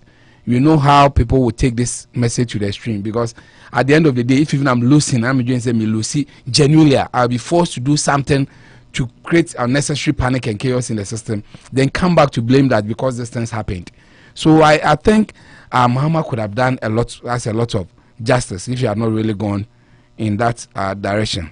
It would have really done us a lot of good if he had not gone in that direction. So I'm one of the few who also think that way. As much as possible, say you're a communicator, you can have all those things. You say, I'm not a ruffian. You don't bring this negative traction to your thank you to. As much as possible, I know people you could have, you see, just like Opowokan, you could have done it, carry the same message without using a word like die. Yeah, a do or die. You could have carried the same message that, you know what, the last time I was very gentle, I did this, I did that, and at the end of the day, went to Supreme Court, they did not go in my favor. And it has always been an issue that elections are won at the polling station. Maybe there are lots of things they are not doing so right. So this time around, every party member should rally behind the NDC. Men say, oh, if you and say, we a big man crampon, we see you before. Go and be a polling agent in your community. At the end of the day, you need people who are smart enough to know what is happening there. Because you be a polling agent, be on to blah blah blah, then it goes a long way to affect you. That education is what you should be preaching. But to use those words on several words there, I think he did not do well. As much as he said or justify, yes, the party I nearly use about, so I want to keep the party communicators will try to rationalize it. And the money, where the hypocrisy in Ghana, sometimes people think we need a third force. Sisiano or Nuna or NDC communicator. When he sits on platform, he's trying to polish it. Oh, it doesn't mean anything bad. All that means that I have to win, do everything within my power fairly to win the competition. Because you see, I don't have to leave anything to chance because I don't have another chance again. In CHS, bend the candle, do the right thing. But Obiso Shannon from the other side, it doesn't mean that way easily. It means that we call that be dining. People say where the be just like we keep saying here. Meaning be brave. That is why the Englishman puts it. Because using unfair means, if do or die means, you might even use unfair means to win. You might even kill to win. Somebody can give it that. Okay, yentiro kakrebi. Na separate audios. We will listen to this one and listen to the defense he filed. Timer or can or die do or die no. Yes, it will be a BCP now audition answer. Yes, the 2020 answer. Elections, no, it will be won or lost at the polling station. I see. Any polling station, they better do or die. Because all die be done. Do or die. The right thing must be done. 2024 polling station, and you better win the election. Yes, it will be a BCP now audition answer. Yes, the 2020 answer. Elections, no, it will be won or lost at the polling station. I see. Any polling station, they better do or die. Because all die be done. They better do or die. The right thing must be done.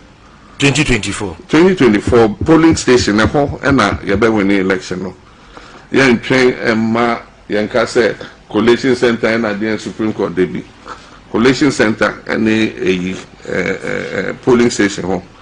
We will do everything to make sure that the election is free, transparent, and fair. Young person here, MPP for we don't want to cheat them. Yes, young person will be a baby. My banning friction. Na near Ghana for Peno, near Ghana for Akumasono. Let that be what is done.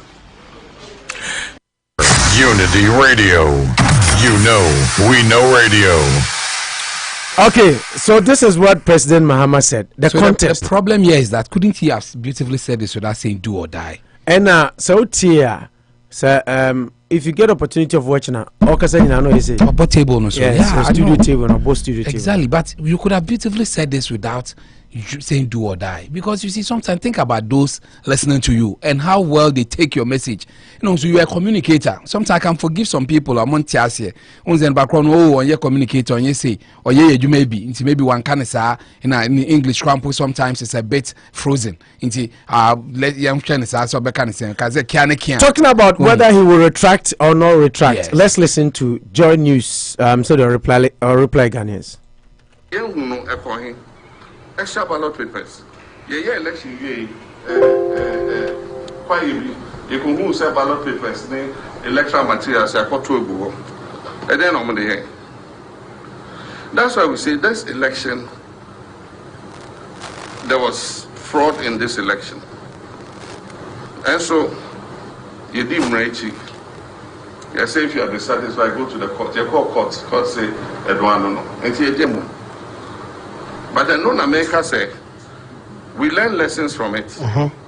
Into the next election, Supreme Court, we will do it at the polling station and collation center.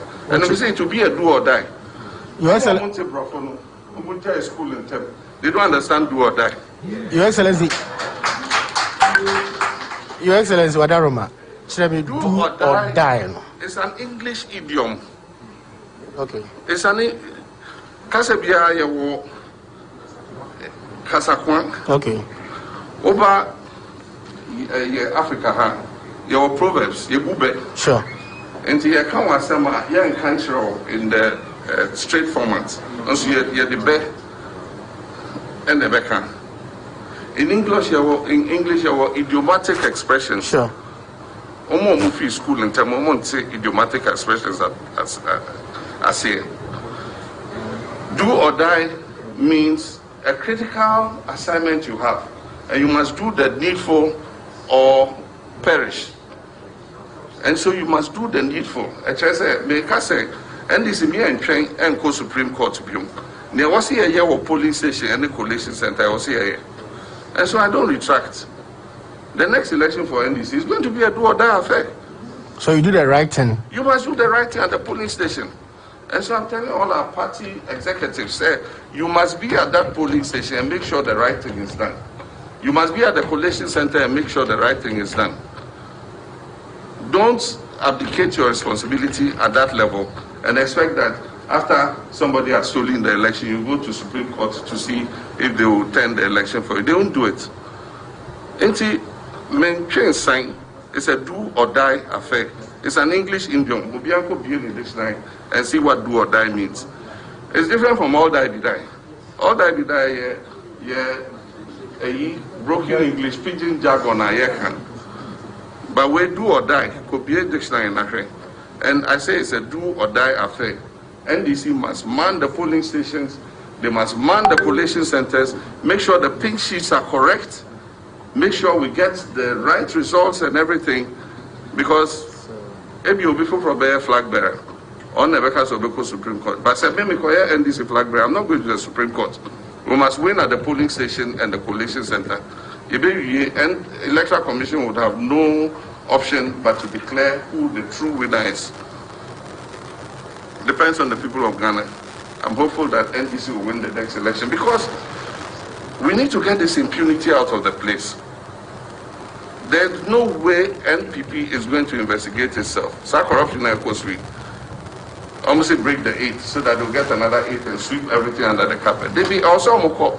Nagana 40 be share ni omoteso. Maybe I know beyond our teso. Kosa. Also sorry, near share now. I want to say. Okay. So let them go, and then the people of Ghana can hold them to account. Everybody has done that. Kufo Koye, around his Koye, Kufo held him to account. Kufo Koye, Mills came and held him to account.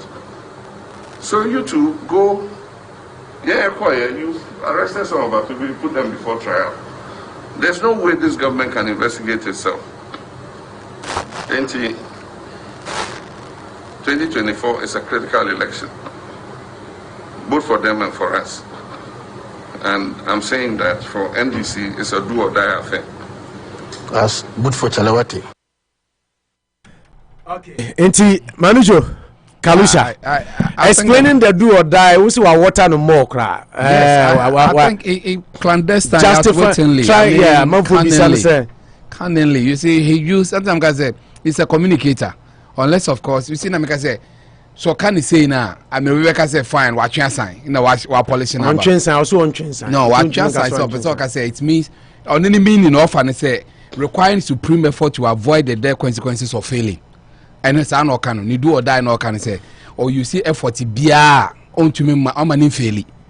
Unless do or die, or Cassie and checking. Me, my Googles is here. Do or die, say persist.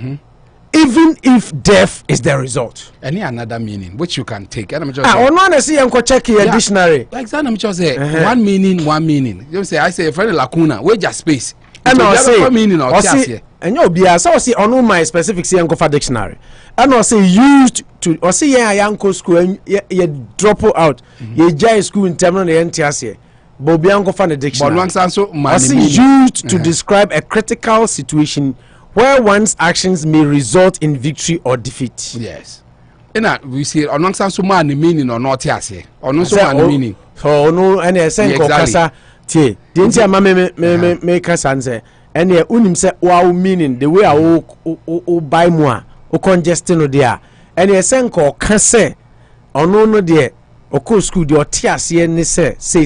But if you tell Ghanaians say go and open up the dictionary and look for the meaning, telling us do or die there our dictionary move, but all die be die a pidgin English which it's not in the dictionary. Into Kasa I'll go and open the dictionary, pair what you told me to do and read and understand from the dictionary. How you understand it, then I make what the dictionary says and how I understand it. But how the dictionary tells me say Exactly. Even if death is the result. Exactly, which is one meaning, but there is other meaning too, that doing everything possible to get your results. I don't know what that is.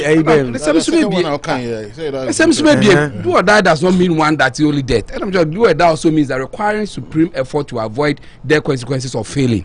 Into what the near Wahono, Miss Media, and be say, or be one word that synonyms now, but more a lot of meanings. Into what kind of one shame or be able to work or find the end of the very good point. To me, the say. Fine, your man in the year a bit okay for him. They say he's now come to explain. Say, okay, we can do or die, but say I'm person okay, but in Ghanaian politics, that is where I'm going into it. No, so person saying using every means possible to get results.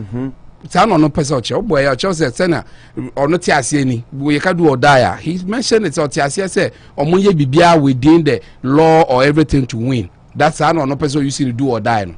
That's what he meant. But saying died here, do or die, what you see the idiomatic expression, somebody else can also go and say no. It means using unfair means or anything to get your results, which is also correct.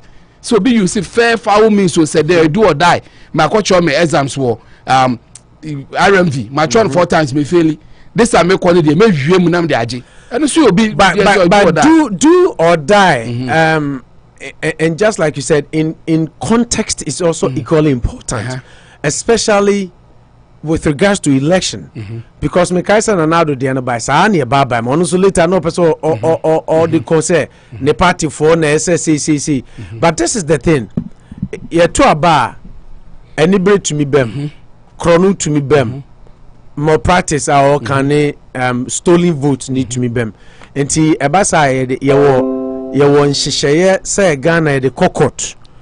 But former presidency or no they were use Supreme Court to nefrim because ababa akona eto no krono bam by a court to say ye nti say dey say so no ye leader there on court yeah na me adom ye yi ne leader that's why na bisa senti aka say isn't that dangerous akwa ne bisa na say okay assuming everything is done right do or die na say we still lose your bed then it was a very pertinent question aka say bisa no because say na oka say yen dey ye bibia fenchem ne lucy dey ebeja atum ne na fenchem ye bibia fenchem ebe wini ne na fenchem na say we lose so abeden.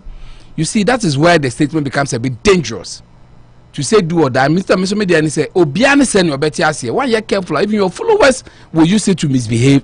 Then you, by the time you be a catch or to my church and beautifully say, oh, what kind of idea? Yeah, you chance to listen, play tape. Now they won't say, oh, okay. But sometimes we opinion be guided. Be seriously be guided by what you say. I have no problem because what church to me you've retracted because and Thomas rather even worsen it. No, me mom dey Thomas say obika do me mom dey Thomas say obika do or die.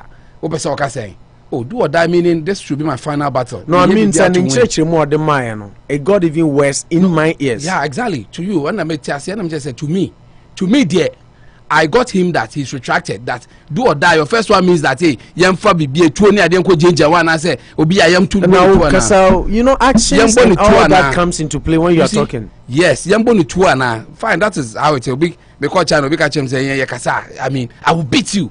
Opa will beat you. To a Ghanaian, I see there are two different things. But to Opa will beat you. But just tell if you learn communication, your non-verbal cues are even important than the verbal cues. But at the end of when I learned communication, that's what I was told. Say me to me when I'm catching say mebo bia na mebo. Obi be say me where dey chow mebo. Where am mebo? Obi say where am mebo. At the end of the day, it doesn't change anything. Over you shouting doesn't mean you can beat me. Only say in communication, of all the million words we speak in a minute. Non-verbal communication occupies 75%. Yes, of communication, especially with us. Into non-verbal. I mean, when I'm analyzing, sometimes I don't just look at the verbal aspect, but I look at the actions and the non-verbal cues. I didn't know they said I'm just that I learned it in China. That just yeah kasa yeah more. Bro, in China and all the time. They are composed than us. And yeah, kasa yeah, share Sky Sports. They are more analysis. They are more composed than us. No. We are not composed. They do it. And yeah, na say the analysis of mission Worcester State mission or Ghana. Krum haya na mission no krum haya nya Ghana kra na mission sad no. Enti nya Ghana research no mo de be your analysis wa. So my point is, ebi a wo hwe ye kasa ne agitations ne the aggressiveness, but they also do it. They have different forms of non-verbal cues, so many of them. Exactly, but I'm not comparing our year to theirs and say they are a bit more composed. Yeah, kasa dia, and I told him that is us. Yeah, kasa, yeah, the action, bam, giddy giddy. I will beat you. Yeah, that is us. You can't take it away from us. That makes us Africans. You can take your time and speak, but still you are putting your actions at the guy. Never more kasa. You show me why compose, but not on same hunuchel. When you do attempt crap, he feels composed near there. So my point is that at the end of the day, I have a problem with him. I understand what he said, but I have a problem with him that such words like die near there. You're 6 million followers, and you're beyond or better in that light. And if I have chance to advise him, it's too early to start using some of these words. When me manicho na ekasa dia waka che mama ti ase say okay do or die means that manicho men won say oh yeah big boy won call police station ko gina won na won yewe, but when he say chale wo crowd which my call cleaner wo honom, but realize that the bigger population dey obi so when say matter or you do or die o yen die ti cry the beje before you realize then there's confusion in Techiman, there's confusion in Binduri. How will you that time you would have caused a lot of mayhem. So as a leader, so betimia he should avoid some of this negative traction. The same way he thinking, okay, Akufo-Addo kind of the better president, it's a negative one. Because sometimes, that's what brings some of these unnecessary battles. Say, now you can't die be that, and you're not this work on the 8 years. Me make do or die, then I just say me winning. You should eschew some of this. In a year, so as citizenry, you should be bold on them. I said we won't be expected. Say that for serious nature. No, be able to say, Master, now kind of there. Say that no young fear, and then near you, and then near be going to so. So I can't do or die be die. No, when you call. What the option about? If not DB, I think he could have said this beautifully without using those words. And then the Otiakra say, you had a beautiful story. I will catch your followers. So thank you to say, avoid this. Couldn't that have been because avoid this? Just like even your interpretation, your explanation, your definition say. Desperate means to achieve to avoid defeat or failure, using supreme effort to avoid failure, desperately determined. And in a battle, just like now you can match it because match with the do or die. It doesn't mean you will win. So in the absence of the do or die, you do all that and you still lose. What will you do? I knew another point, but you can't say match with the do or die. You fail it 3 times. You caught 3 times. You fail it. Challenge match with the do or die for us. So it doesn't mean we are going to kill. That's no. My question is what? And I'm say I can so be saying any finchim na lose your bed. It's a very good question. He would have shut up say no. I guess okay. Any finchim na me lose there me lose. Then you know that then we are still back at the same place. That is where you want to get to. But maybe the say I could have avoided all this if you had said that. But I don't think that we should. It prevents us from using some of these words in any serious discussion. Yeah, can be that. And I may just say, me, we be our culture when class exams 4 times we fail. You can tell where they do or die. One who fail, it will take a lot from you. But as a leader, where I think I will agree with you on no certain terms is that as a leader in Ghana, where the president that now wouldn't how people take things in a day, he should have avoided this one. As a leader in Ghana, we knew how our politics is and how Ghanaians behave there. It was not a good statement. Okay. He should have avoided this one. He should have. Mahama's do or die, same as Akufo-Addo's or die be die. Franklin Cudjoe, the founding president of Imani Africa, Franklin Cudjoe, has condemned former President John Dramani Mahama for saying the 2024 general election will be a do or die affair. According to the policy analyst, the statement made by former President Mahama is in all essence equal to similar one made by President Nana Addo Dankwa Akufo-Addo in the lead up to the 2012 election when he was then in opposition. I'm quoting him. JM, respectfully, your do or die comment is in the same league as Nanado's or die be die. Not cool. Franklin Cudjoe shared a Facebook page cited by Ghana Web. Franklin Cudjoe. I think you should have even condemned it, not to equalize it. Say, you shouldn't have said it. It's bad. But he said to say back on it. So I'm sure he knew he was saying it to be like the other one. Or no, as Mahama, no, because I saw no kind of mistake. Because no, you need bills. You see, and face the country near there. You will not. Maybe it survived last 4 years, but this time there, yes, it's also Nagana. I'm turning in Butu. According to Mr. Mahama, the ruling MPP used state security to rig the 2020 elections. He served notice that the story will be different come 2024, as the NDC will protect the ballot at all cost. And I quote: "This current president has made elections life and death. He uses his data forces and invisible forces enrolled in the security agencies. You see some military and police officers and ask whether these are indeed officers. They wear earrings and all sort of things, and you can't tell whether this is police officer or a soldier. We know they have infiltrated the security with some of their people. Look at what happened at Techiman South. The ways they shot at the crowd, it was intended to kill people. We hope that the next elections we won't see scenes like that again. We have learned our lessons from happenings during the 2020 polls. The 2024 elections will be won or lost at the polling station. It will be do or die at the polling stations. The right thing must be done during the polls. Okay. Now his comments have, however, drawn several condemnations, as some people have suggested that it has likelihood to stoke violence. Others also say the comment made by Mr. Mahama is not too far from the other one made by President Akufo-Addo in opposition in 2012, when he also said all die. I know the Ronaldo Dianusuni also we need to be bold and courageous for 2012 because Ghanaians need us to come to power.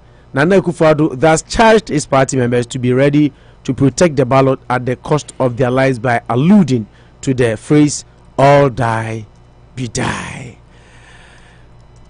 Kengaluja Malumba so na me before that no Obiri Boahen so say President Mahama asem no kan no there's a person who know MPP for nti or say Mahama cannot intimidate us with his do or die comment. Eno Obiri Boahen or say do or die. Now President Mahama cannot say Mahama cannot intimidate us. We are not cowards.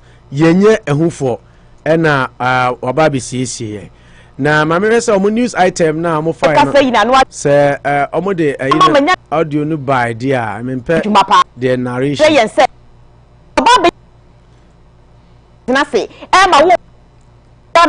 I think it's more of a narration, but let me read the story itself of what he said in the interview.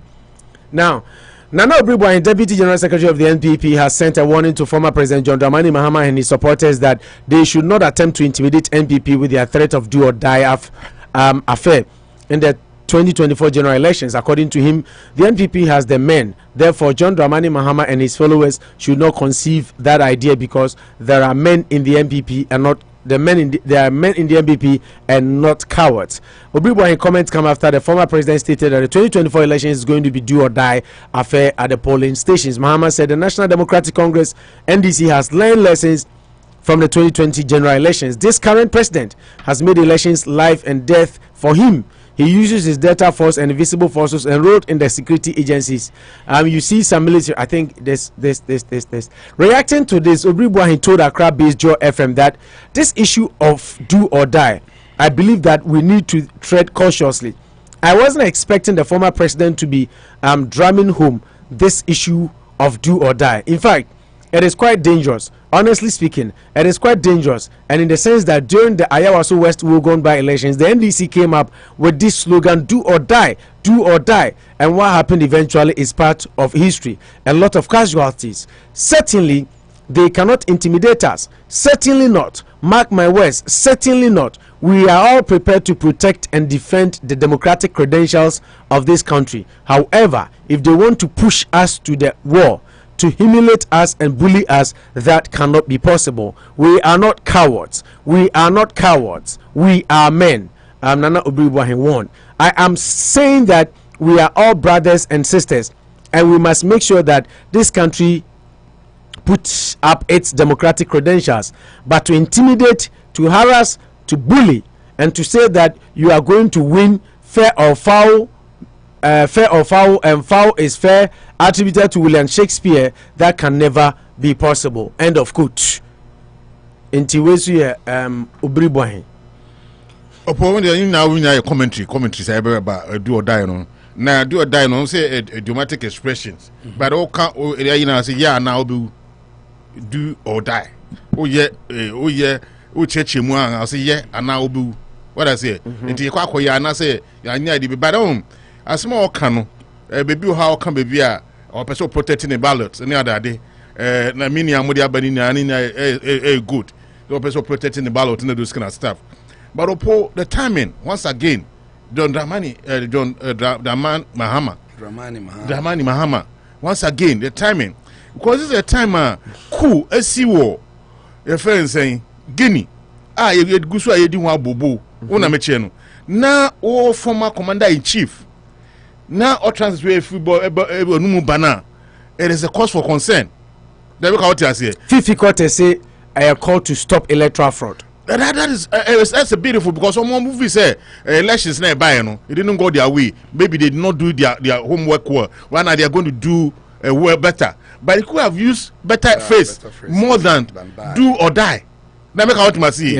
And then the timing once again, and your own. On one case, baby, my follow now, baby, obey a pulling agent. No, better say, and no man no more can I own. But Ablakwa, do or die now can mean no. Yeah, I say, just like Manucho was saying, yeah, Ghana dear, because do or die, not just I say, yeah, be cool, like to say, the basic BABC, Mugamu, Dukadaya, also, and no nama, also in Brahma. Executive Director for Media Foundation for West Africa. A friend is saying Suleiman Brahma. Or say your sons must be available for do or die affair. Oh yeah. So also do or die. Dukadaya. Oh yeah, of course. Mabra Bejana police station. I used to say, other do and die so between me say maybe a Marco competition. And I'm say I shouldn't be blamed. So right now this it's going to be a do or die. We make sure that we're going to hurt the streak of the losing streak. Yeah. Until you do a the entire contest and any in Chichimuna different is a game or the code game a different scenario. Because Bomu dear yenim say more or less no ya bo wi ya pon obi a kire say we share 2 we share 1. If your team is not strong enough you lose. But elections is something that is violent related, especially our part of the world. Man, what you say? Young Africa, no, the elections are violent related. Exactly. So you should be careful using the right. Intina, you say, enye bibia, you bibia on kwamba because baby or ha betumi ayisu ebesi tu. But baby or ha ehon ntokwa asem wo ho. Ntokwa asem taisi wo. Cool taisi wo. Nti ko yisu sa. One side another which I agree perfectly. Perfect. Nkode ba no, and the dynamics of nkode ba asem no. When you take it from the top now, election protection.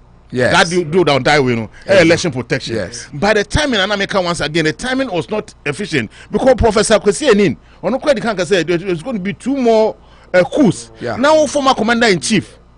Nka Krobi question come match nka North Korea come match no atun because commander in chief former commander in chief make say soldier for cry no pay say no mo head of soldier you know there are some of them say are lawyer because me sure say MPP before buy no soldier for na mo ye opa mo na mo hwe soldier military no almost sideline no mo so akofo mo dia abeg go and he say if you want to go and talk to those people no me soldier for na but like I say, you are agitating. Say you want to cook crime in Ghana. Exactly. The statement from the top when the meaning is better, beautiful. But the other aspect is one can assembly the one can need.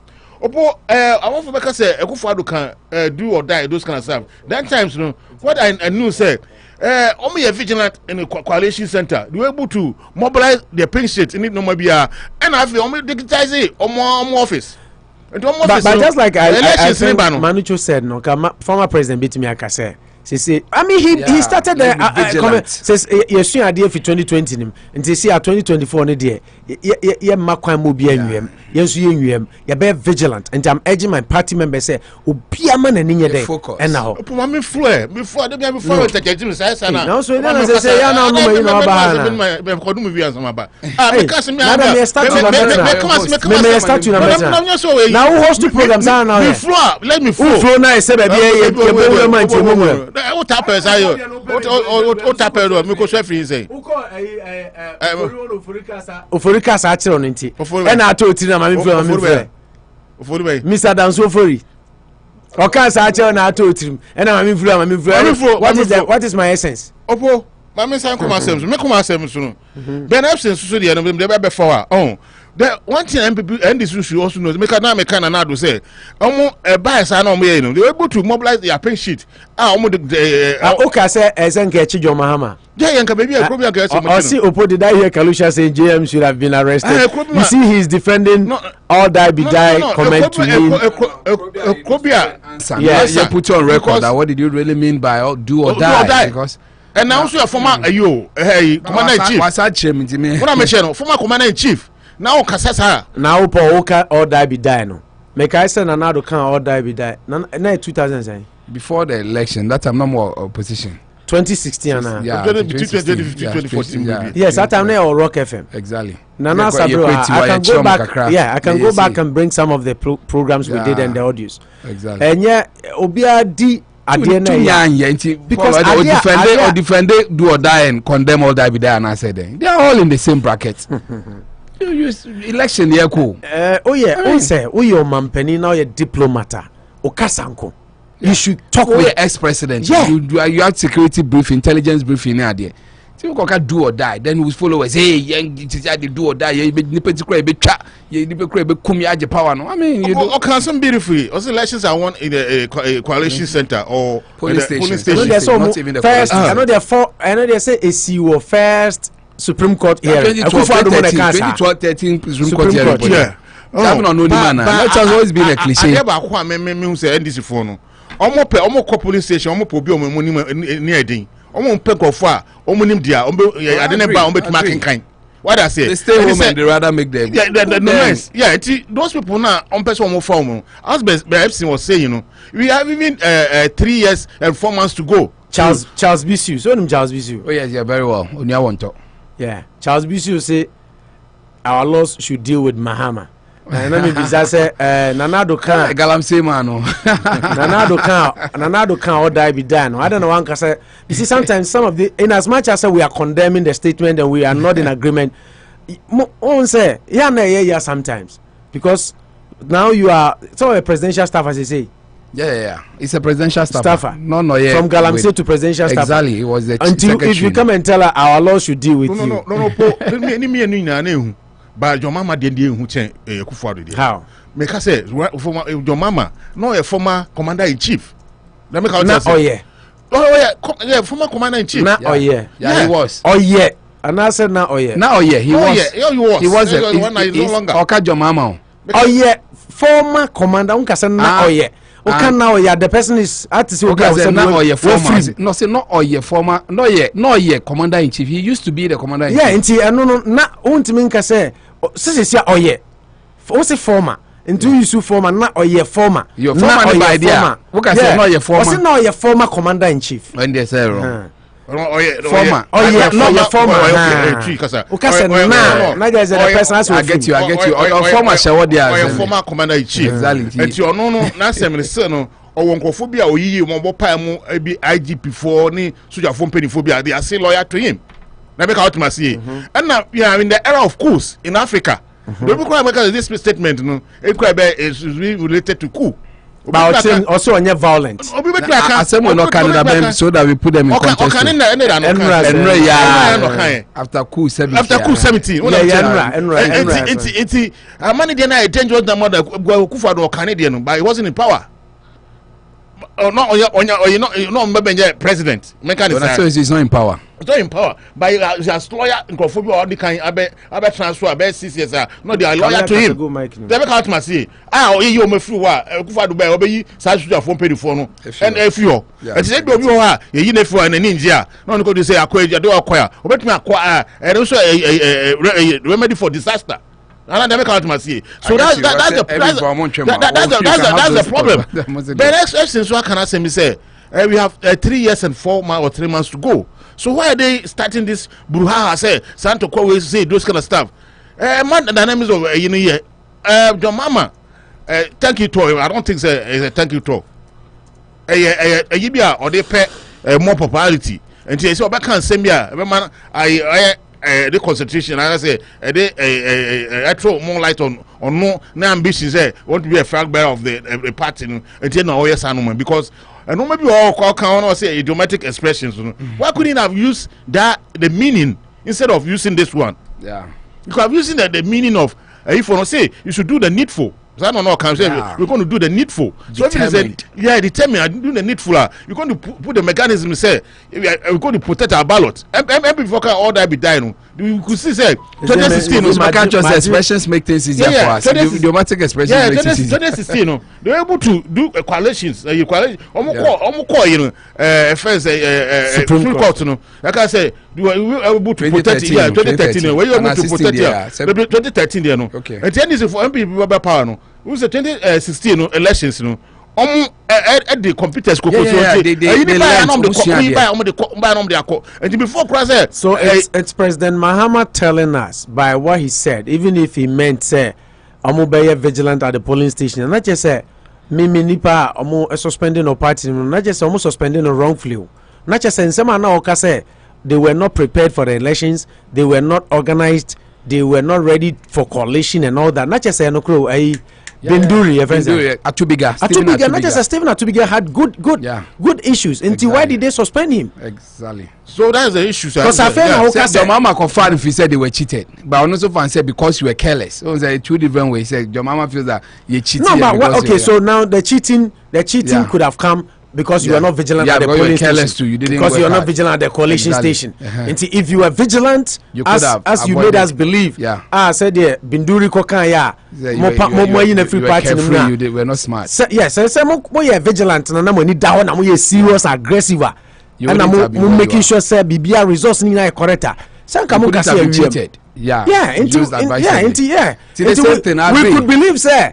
Atubiga was right in his assertions. Of course. Now say no cray. If you be truthful with yourself, Paula, did you have any serious? Because we have even felt that Yeko court here and Kaninya Bededi. You still went there to say that you are waiting for results from Jean Mensa. I don't know if you weren't serious. Do what that means that do your homework well and also be vigilant. All in but he could have avoided it. Maybe or time his no, but I agree with you, but I should have avoided that word. I mean, that statement in Ghana. All that be that is also means that there's somebody like Suleiman Ibrahim FPW. We look forward to seeing GM's adult sons and daughters at the polling stations in 2024 for the do or die actions. Of course. You see how people politicians at the end of the day, they will have the bigger share of the cake, but they will let you feel that so don't they agree. So we buy Farida and Sheriff in the end. Then they will be polling agents. No more so hustle. And also equity into just like Imani boss. And also say comment we are Mahama I say he equated this comment to the widely condemned or die be die comment made by President Nana Addo Akufo-Addo when he was in opposition. But you know what the problem with that? The surprising aspect is that Paul Disoso is widely defending this comment. But Nana Addo can't all die be die. He was. You were on earth everywhere. I remember very well. Oh yeah. You were defending. You were condemning this with Usie Kase. Nana Addo you rowdy. Nana Addo you see. Nana Addo you rowdy. Nana Addo you see ya. Musi ya boa. See. But now Obi can do or die. You see, Paul is on Facebook. Only Kalusha. He will defend this with his life. I was quite said to Santana Charles Visu when so now defend them no and no so condemn away with their lives. That's how the politicians are. He said a beautiful story. Sad, I was going to even play Charles Visu audio. Yes. Okay, Emrano ne Mahama nyeden. Indeed. The question I was asking is why couldn't... And I like the angle he gave that we are in the era of coups in West Africa. Now, ex-president with all the intelligence, you pushing this thing. Next, our channel be a coup. I know I said we're taking inspiration from your statement. Say Ghana be doing the do or die. We don't say that. Charles Visu. Into Nimze. And Unim Zayo crew through under 1979 coup. 1980 John Kadwan beat war drums. Atasa na onyam mwa since onyam mwa ni den wa pedo prepare Ghana for ya adwende every 8 years so dey change aban bi say ya zo say nye do no dey kono bi ba into time need into ye be den na ya mwa yi yenka kansam ngum na yen change Ghana for psychology by me just don't hear juma because the Ghanaian voters are discerning. On the brother cousin, also dead 2020 elections in Kutina Soja Fubem. When we sit here and then forget that we're in a global village and we'll be able to make a research or check and you throw that into the eyes of Ghanaians, then no, because elections are about security agencies, way be a number, fire service, be mobile, immigration, Soja Fuyebi, Obiako. And see, why are you saying that 2020 the Soja Fubem? So that will be able to be because Akufo-Addo Ben or the Soja Fu and all the other. Or the elections. Only the Adam. I believe that baby a man need to see and when we're going into elections, although a competition of ideas, the best party will win. Because Ghana from Sisiano means the giddy would win the elections. Now Orca says also there, and he's trying to insinuate that the 2020 elections was rigged. Monyan could be no is genuine, but I retire. No, see, in some time, military, no, in some more crowd. Na lawyer, because time and this would no elections, no soldier for no, or especially be would train one. No woman on helmets, no. Camera bomb, yeah? Na camera no bomb. So what one but police station beach the baby no control. It is a component pede ekasa. Another baby John will be catch headphone show. No catch nipa 2-3 big John. Bian one disperse one. And the NDC. No one to happen. Atasa. So every way account for. So all these things went on. Atasa. Until every January 2020 back there. 2020. So your phone continue. Then you're actually swaying people's down there. Orca Isiasam. I agree with him. Yen electoral system, why evolve I would baby? We started with the pick ballot box. Then PPA activity and is transparent bay. And now, yaba electronic number. Yes, the boot there. And see, why can't someone the NDC for MPP for they are agitated may yen electoral reforms or boom. Ma eventually Ghana Fuji to another the world over. In TNC be. Ondo B has it, not the genuine heart, not the good results. And I copied for Kunsan and India. Only 2013, President Akufo-Addo made a court. But when we went to court, we went to 17,000 pink sheets. You crowd out for 8 months. So meticulously went through everything. We were in 5-4 decision mobile. Some of it went to MPP, but eventually won. Now, Akufo-Addo also there. On day, but a man to Bejatu. Your rule of law, Manimo, only him in a chassis. And to say the president, I am commander in chief of this country. Now, rule of law. In my corner for the big junk there, elections, or you do and die. Not that I wasn't time now. A year there may be no uncle. Because I meant to was it time 2016. Rumors. Meaning so I know that. Now, as some catches a lot of saying one year until results will be seen. Is it true? Not to the by that measure, any bit I could shoot a man mobile. So I could try and find the moon. It's also a rumor. What's President Mahama soon, Mama? That's all catches a lot of say one year because 2012 SDS Bay. But your SDS, I ain't never come awesome. Your bay. Meaning penning be obey or observer team. Obey also do whom SDS. So can Ghana Bobo. Okay, yeah, time ninti.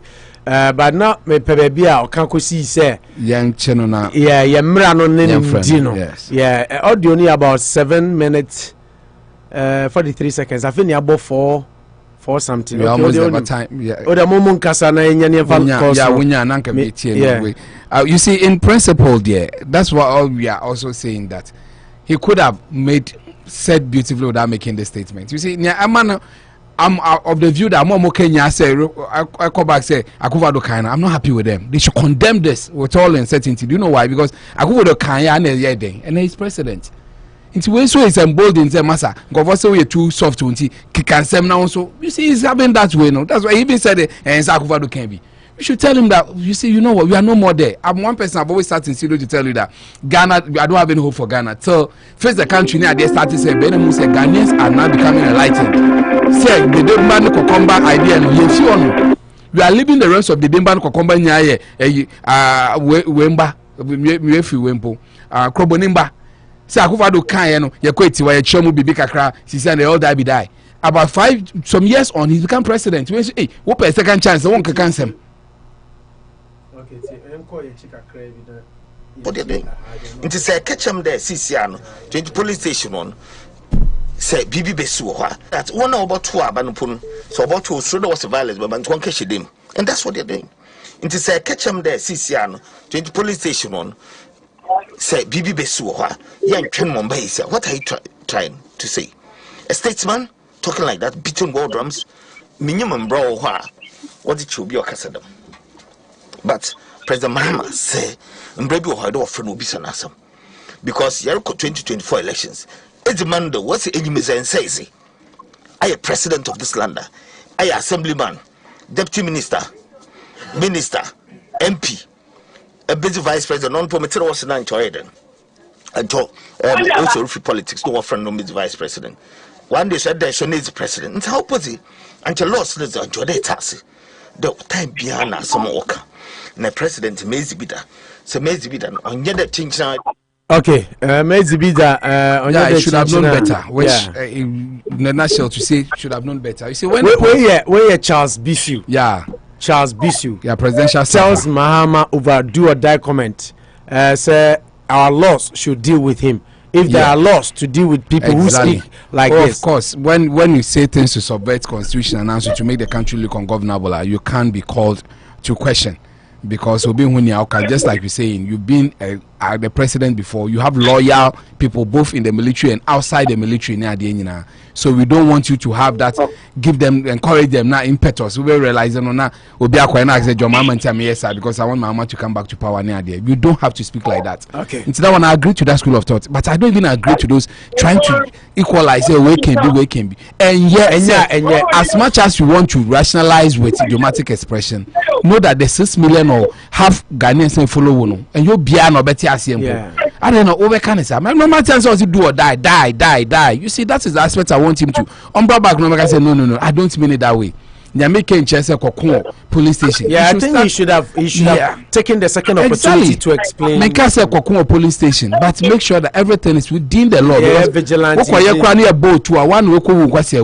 Because be there and fight for what is right and within contest. But you use do or die.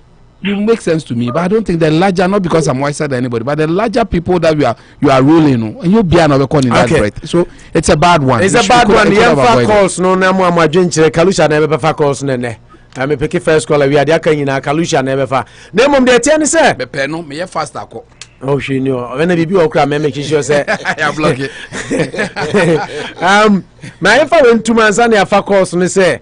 Oko na me pese na ojam yes ade bi ma me oboase ana ehia kra na ojam ye ohene no oboase body no am say Mampon area ho Asante Achim Asante Konongo area ho no Konongo mo me bi ono wo Mampon ba Asante Achim fo aya ade okay enu bi na pese nka na ojam ye ma me wait chrome amachi de chrome yeah my wife ekra fi area ho Asante Achim agogo yeah omo agogo traditional council no sesi abreaking omo I introduce sweeping measures to curb expensive funerals in the traditional area omo si boga for no ba yie pa hey enti sesi omo so omo the measures aba ubeye yia lavish funerals omo mpene man koso ho bio graye bro chrome for bo brand identity lavish funerals banned at agogo Tiagogo traditional area so much respect for them come the details ni nyina and she share so this with the ye ponko bro big kwa na ye $30,000 coke fee so ko ye na amount for pressure na I mean no okay tiano you just breaking news I did from the mama about Saturday day I said my Gold Coast catering services said you are papa fee na we boy for 8 Blackstone River Road Joe Great Chicken no fried rice jollof rice bankuni tilapia wacha punching crack confirm suya bibia benya bi Gold Coast sanso any idea asada ema Nabiam Barbering Salon Brabe UT fefe no anim na ho no so mpre na apeden Nabiam e wo pani asiama store nche ho pe o se Brabe jo haircut na weekend we eniema wo krom ene de aseda ema Anochi trading ene Anochi cold store ene de osha course na asiama me owura aye friend say daddy boat owia na ojam ko owia na Ibrahim enso atoaso na Oluman na Bafo in that order daddy boat shall say na owia na Ojam na Ibrahim na Bafo na Olumai nemum Kankalusha Ebesom. Over to you, Kankalu. Yanko international song where me we pa you mean jam going for only more discussion over tonight 18 now. If you go to any name will be TV or more bomb about the discussion and them I know. A class mupa yamenya mukete mo chamo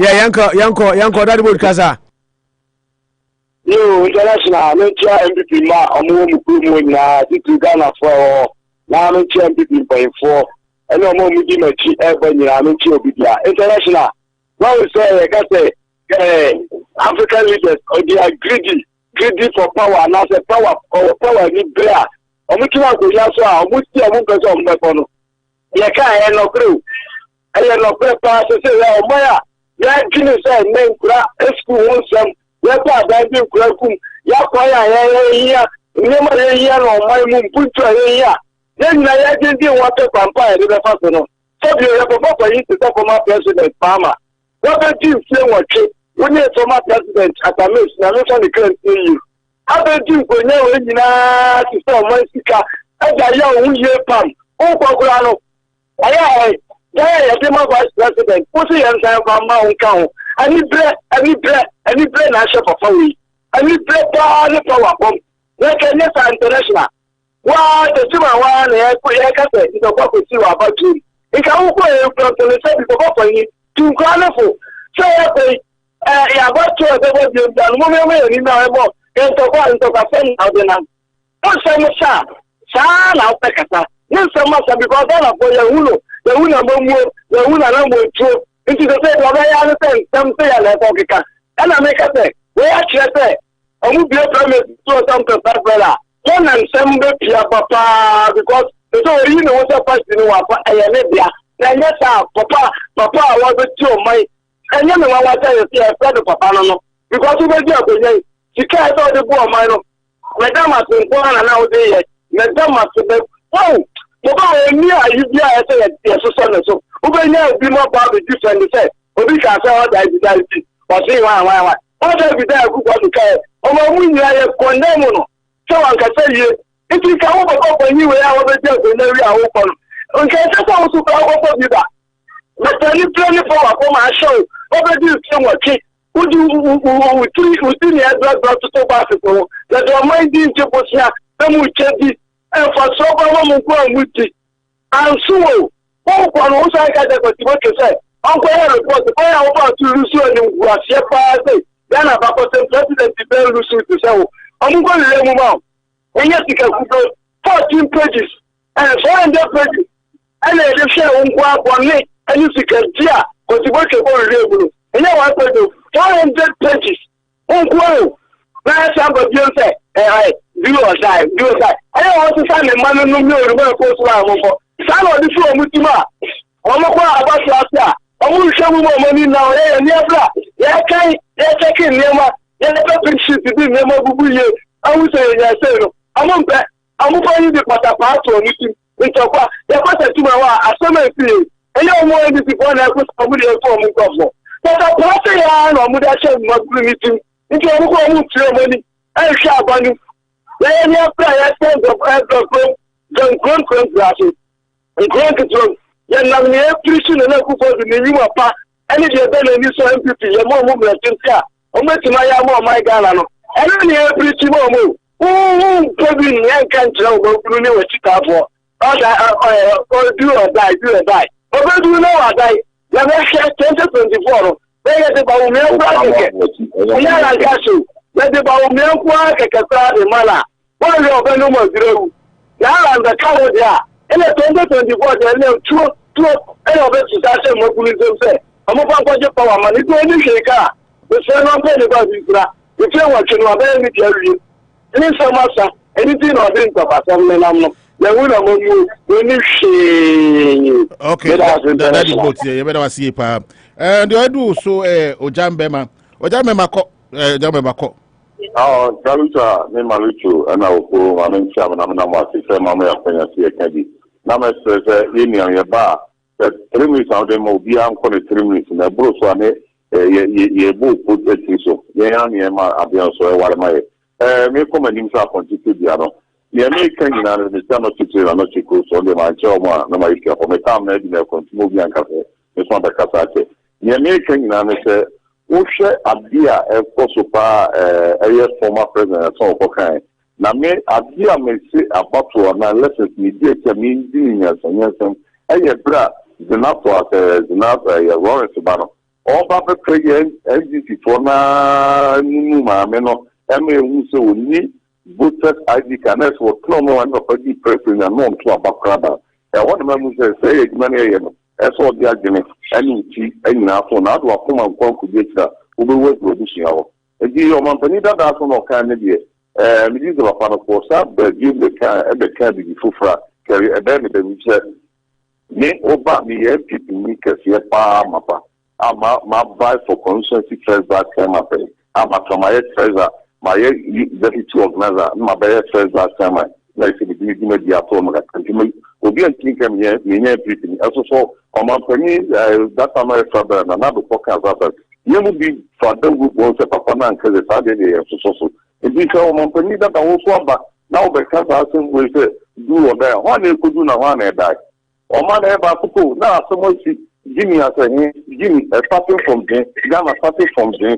Someone show my bon say a tool should be a visa. Now for do one die. No, Papa no, also I'm reading and ya get Jimmy am no more personal. On the social society will be the process that Afanica and one man. You can know disappointing for Junior Anthony. Ulma mrana ulma o mekasa ulma uwe mekasa ulma mekasa da simicha ona wo bedo aye da bi obi amentia no na medical kai papa on buy for general secretary no na eni man kon kama mentia ona bo asama bo atabi incoming na swatema da so medawase ojambe ma fi osu dia wa no ma no 95 day Ibrahim ba Ibrahim na do so pacho Ibrahim ko na o kanise ani maluta ni ada ta kanina ni ite michamu nyina na mimbon pa ya mamu sede biya mu kai na yeso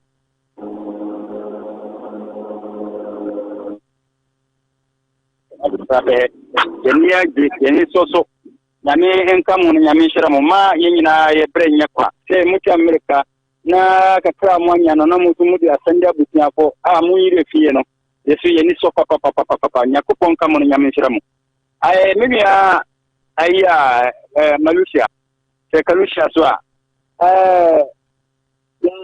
I will mu kan se do de jamama ko ka san se 2024 abano anye bete amunti ase na me ya that buta menini system on sa tamo uka Ibrahim koso da Ethiopia koso ko asem su Ethiopia o meki na yede ensama jandramani Mahama ta mibi mun ma gine non kura wache kura pod dudu wache se wun sisimia ma yeda aka se minti ase se wun sisimia bra se o dredo se se ye nyina ye kya ya gine minia ojamba ye no kana asem kama woko na o da dai eni san sama jandramani Mahama kana de na mu yedu ya kama umu papa kai no sa ebranche ya wakata yeni ni nyanya omu ne defend akan no se onka gwani yede maza mi Ibrahim ne de ko ajo ma wache platu wache kai na isen ko beta sa samu platu ni ma hu so wache ena wo ti wi wo ya wa jini se wo ya gomwani ni na gomwani ti wo se otino ena sa samu papa kai ya wo ti akosi boni Kenya sadia jentina ucha mudawre they say the MDP voting do mama dia no mo Ibrahim the amount for Ibrahim meba the amount for be can say John Dramani Mahama or former president now or intellectual briefing war soldier phobia and be more position police for or more position and why former president in there and when say a condemn Akufo-Addo the oka but we why former president now unim how a man is buno tu sanse bi woko kan mane ye hu kakra nti na manfo kan say asem de only ko fa kwan fofo so de kan instead of say kwan so fa so kan no many ameto ase na mbacho John Mani mama when oji power so no Lucy o jama Akufo-Addo Lucy o jama John Mani mama Akufo-Addo Lucy na no omudi to jina manfo so egi parliament egi eyino ya mama drama mama o wakati obi don kofi Ghana no kwasa tem ono ntino de bia no nyemu enna Ghana for piana ana enna MVP for penye Ghana for nyina because Ghana for to kata ntamu so the man me o seja for ne nyina channel sa wal muse waja and then oye for my president o bakase into camera Ghana ko kana ko ana jama na tamu then MVP go no munyam ni tu the mama o mu na na munyam tuwa o mu da mu tini nda where some is mu ka mu cha hu daure na your mama na your body cry onu ka ye ka de ku ka on na ka eze police go chino amu ko chine amu ko chine to mu na me amu ko chine ye amu ma ye sisa santam kunto Ghana akuma aka yan zama ka na oti woti mo mampanyu mo ana ulusu ye ojitum na me na we opposition ya oti ni baby we former president ana ko Nyama Akufo-Addo kutani South Africa. Enya ndikuma. Mama nyanso sasa mo MP ko mu na biye. Ghana na tisa fanta Ghana kona ne kuye. Amor be na gi abaso ye ansa hunu ye ekoso na muni ka wasa na mama ge na sama. What day ye ya no dia be yasa. We yasa. Enya ka Yakubu kana nyamchira wai. Okay. Ibrahim na otse ne kan se onso de na no asi no. Wa odu so bafo ona wadu su bafo obetumi akọ bafo ko yo kinkali chama mencha odi na mo woni fu ne o de project fo ni na me mo nya ma ba so na ejuma pa mo ye de ma Ghana na se ma former president e ko kai in fact ne me wa o me pa cha sara o se o ma me pa cha no because se na ko kai no e bi tin wo drum but e ye me wo because no me kai o be kai a October December 2019 say they were born out of revolution. You know, Bataya, among the classmates with them at Ghana. None necessarily, or better say, elections ever can you do or die, I say. When you say there's something to do or die, not any meaning now, a idiomatic expression. But the extra, and say, Obefa from the so again. And then the M5 will say to the layer bata quite so far now. When you are before beginning to be young, but and former president look at us here, no point in any. Now, somebody big on a part and some now kind on my NTAC, the idiomatic expression I NTAC. Meaning, no, okay, meaning of do or die after night, let's say. Even say a worthless week run out the fighting, and you need the power that you're looking for to avoid being a failure. You know. Said the swap and obi to the other contribution meaning there. I was talking on time back. Because yes, now you are trying to affirm my semi can in 2019 say, what you were born out of revolution. Because in semi occasion, I stand off a torch. Now, I am one say, young people be my baby friend to me. I don't know any right yen. Nana coca order be die. At the Pamuchan and Abu. I remember when I can some time ago, my can say. I tell my work, I say, like, what you know, you know, who's any was in Kauka. I can call what chance I one time can be made, I ordered the document. But for my president, what a consent, not Ghana for that, I'm not handling a hat, Banka say, a decent or drum, sign, number for Ghana for a while. I think I want to mean today, the way your friends got you put me at that committee, you know, most of you defend the side in their person. So when you're meaning me, I did your work, yet. But yet, I was there condemning. You should forget. We should, you know, not try to do anything, say, or a former president. You can, you all have to condemn it. 94 by different having been because a Korean people in a Kokan Tatananka, the way you might be careful. But Ghana for, yeah, and yeah, or that comment, and I say, I can do that comment today, but yes, to be after about. You have a very clear features, you have a very planting to food and job. You have a share 1 to 2 for any my papa and now do I Obama to ability to me. I have a winning insurance. Sanya Manani have a Diatuaba, and you would do a die person. You know, if that is what you want to do, I think say you're very right. I'm gonna be upon medical. Never see upon do then the supporters will also die. If you and I will going to make. Now, so man, but different ways. Not to be short Ghanaians now. They don't specific the various groups and not upon and all the bad days that you are affecting media.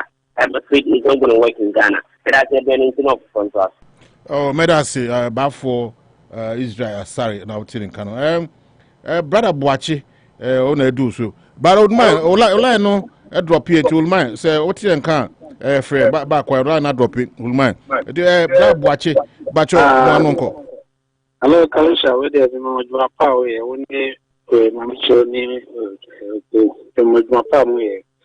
Here, Kaka can't find the Comampanino to market mobile to be a Cecilia, maybe 2 minutes of not me master, the soften coach. Watching no Gusua, some no Gusua, but Batman or uncle. Who preach to a Chiacra. It is me more penny, mamma, chesses are some of the kind of pa. Now, yeah, walk on to so tears every year, name not yes. They say Ghana man penny bia Obaya Sudan dear, wouldn't to cover Ghana, one was it for ye. The Babua, Ama, the Babu so says you are called so get in you outside. It is a should have 4 more control, put 4 more control, but God, you see Ghana on more, ain't cool be out. And Penifon, what would be a bunch of beer, what wouldn't to cover on was it for ye. The baby will know you. It's our no more than to corner the bar. Yes, your outside, you put me a chair, you're the Basabasa, the basic Ghana. Bravo, China, and what's the what about your man? Matia, what to die piano, investigation because. And she almost sure said, so I don't want to find everybody or not for no one so by a laugh. You remember Bocato, our Ghana, actually the whole. To say, not some more. Manuel. Okay, Baba China Tin Kano, Baba China Sibia also one who so. Old man, on I do so, old man and call. Old man, what's the Kalisha Meton, Kamada Sibre, Mamentia, America for United Way. Amentia, my godfather, Chama, and Cudjoe Ago, Mamentia, my father, dance of that auto repair. Kalisha, a million people are no proof of radio, so they know my post right. Meta. Ubo Yatum, or a hypocrite.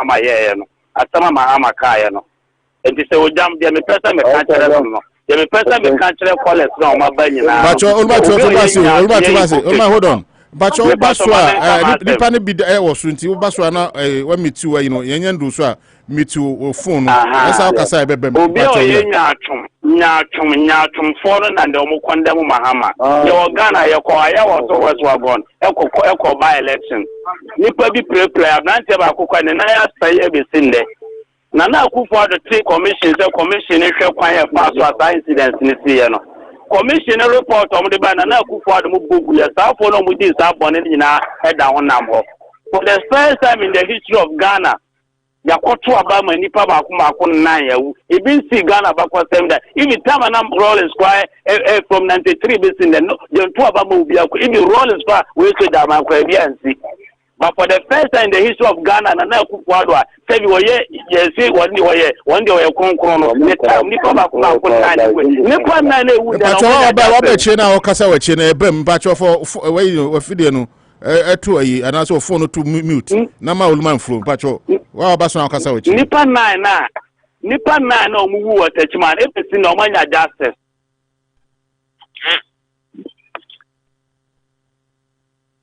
na it is an ema we nyina akoso obi a wono no ete akonwa so ne tam ye kunkum nipa ye prepare nipa no wono no de ne de esiri de ande e omuhum so obi omo ne obi di na no aka se you or that and the problem enti me se nye nyatum se ne nye beyi a obi na obe condemn sa de we se nye nyatum ni hypocrite na wo Ghana fo bi mu a omo kasa na enyatum nipa omuwu watatima ni omuwu opimfo bia akwala se ni ye shootu no ye ball to mani wu ye e was election ka fo ni nyina nde omu ye sie omu Your prayer will be a friend in my in the penny pan and then why ever find Ghana for and almost Casani Milan of Casa President, or Winina who said, Tardina, a course, my Ephson and an Akufo-Addo, His Excellency, Tetima and won't be an Ukraine cabin, the Ephson there. Nippo Wood, Tetima, and another platform, Jatuka, and Check Tetima for a cry, or Mobu and crying.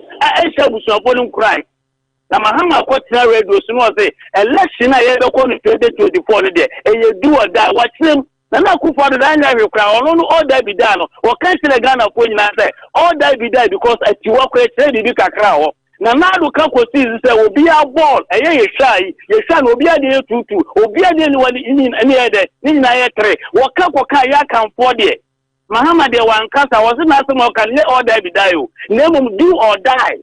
And the moment say I'm from so no be see akonwa so ye kum nipa ye bubu amanfo to problem there and the Ghana for hu re e to wa expect say no oluma me fra me ka so Mahama nkasa yi na Akufo-Addo no te akonwa so wa ye hwe hama nipa ewu a ye nya justice e ma sa for the on there wo ye kronkron e ti before be ba be e na wo so be kasa tia Mahama bia no so ye MPP ni be kasa tia Mahama bia say Mahama ko ka du odai bia no je wo be ka fa Mahama ho no ka wo say e be ba na Akufo-Addo so because na Akufo-Addo so ka odai bi dai e ti atem di bia ndo be di Mahama bia no direct na France ni opposite no who di na do na Akufo-Addo ye papa president atem because ndo bia president Mahama the former president and a penny in Kasasa and no Kasasa the thousand and Akufo-Addo Tama no Kasano no when you chair Mahama and then still when you chair Mahama and then when they see Akunaso Nyama pulling in some 477 Elcoso and Mamboma Yakumi Pan now the Danko Akufo-Addo Hela address now to be the Nano Kasam now be the Oya anybody in 1 year solo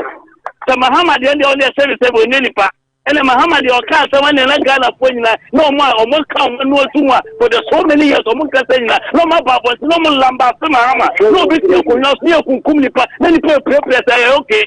When was the last time you talk about Ghana most in Nipa but now the Danko Akufo-Addo time you talk about now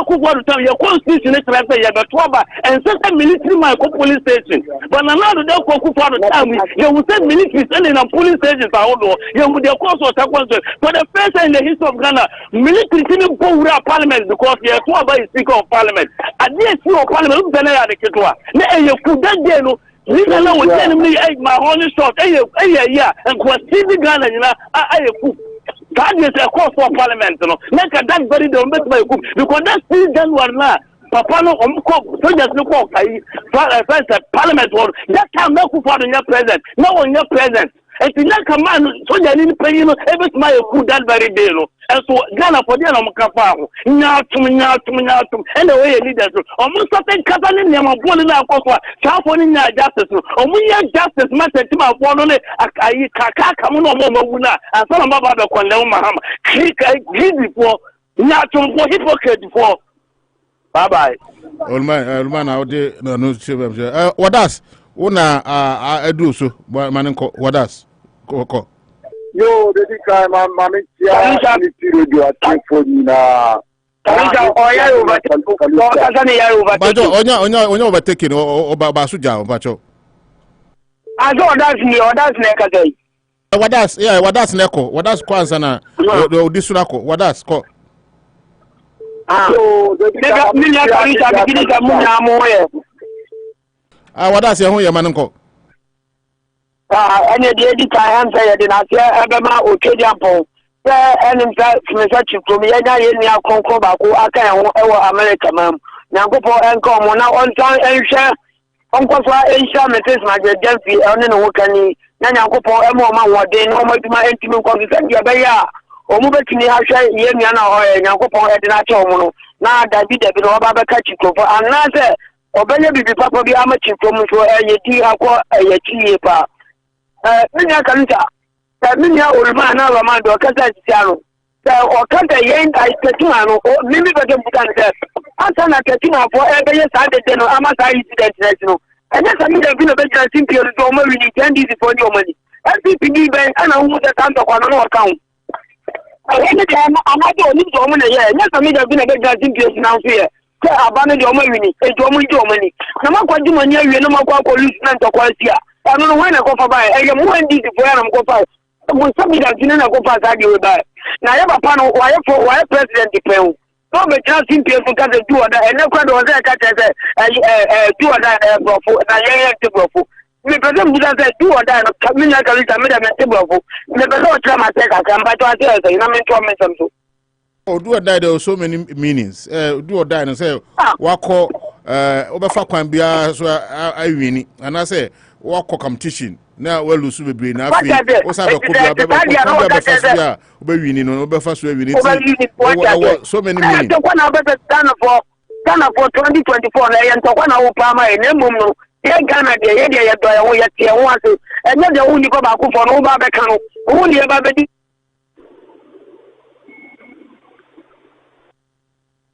what did the campaign? What is your campaign? That no.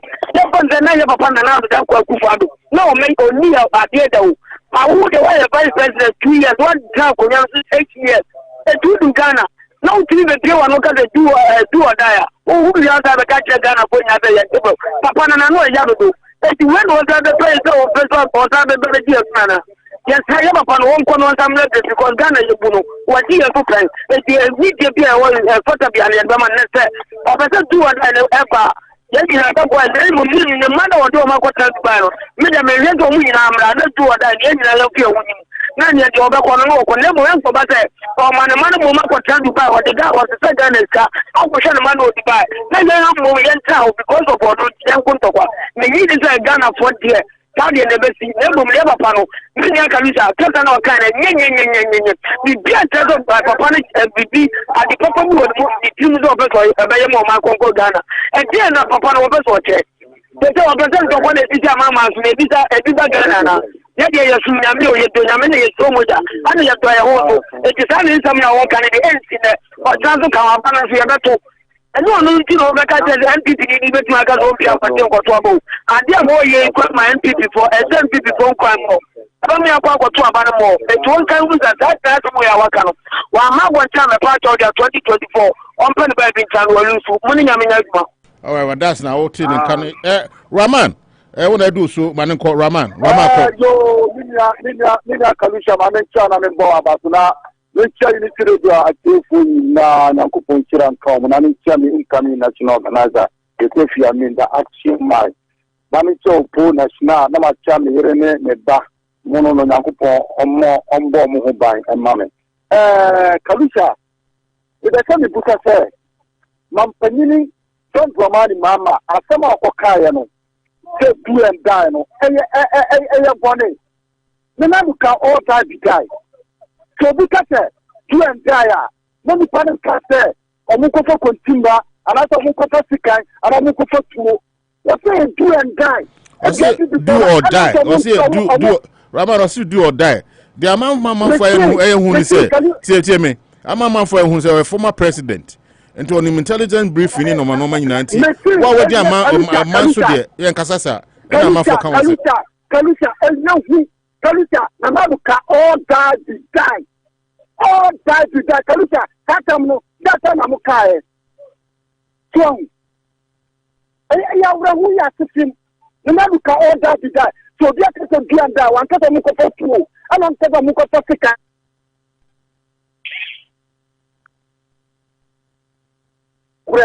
Monsieur and talk, the man can correct. Na you win kwa yanka na nyata asema nipa maka ya pese bi na nkosi bone ye wala e na tutuma nipa se na wuye kalisa na shi nipa mu election and the first public you wuya kadima mi kabu anya na na do kwa Akufo-Addo mi wu bi ku kwa da bi kwa si kwa da se ni padu be wu election 2020 kalisa one will be that so NPP from Kazakastan with the Ghana and Akufo-Addo, Dinano, on so many Dinay.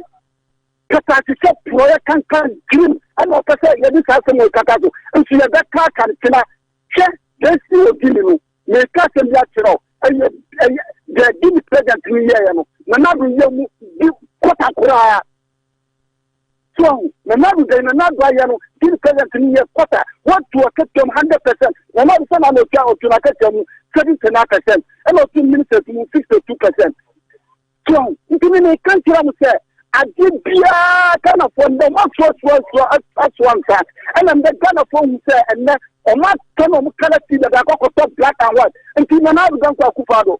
Lose or before that lose some of the competition. And I do not say one and don't see you. And then there my friend former president my mama some of car on the somebody na lucy bonnet. But every year the Ghana from pay for our men with me, men with me. I mean, perform that kind of prayer. No, man, all die with that. Kanisha, ya teacher of the other condamuyo. Ya teacher Christian cast that condamuya. Ya teacher peace cast that condamuya. To be fair, Mr. They can mention it. So, big customer, not a small car, one kind of bonuso, no son of Nukosi bonuso.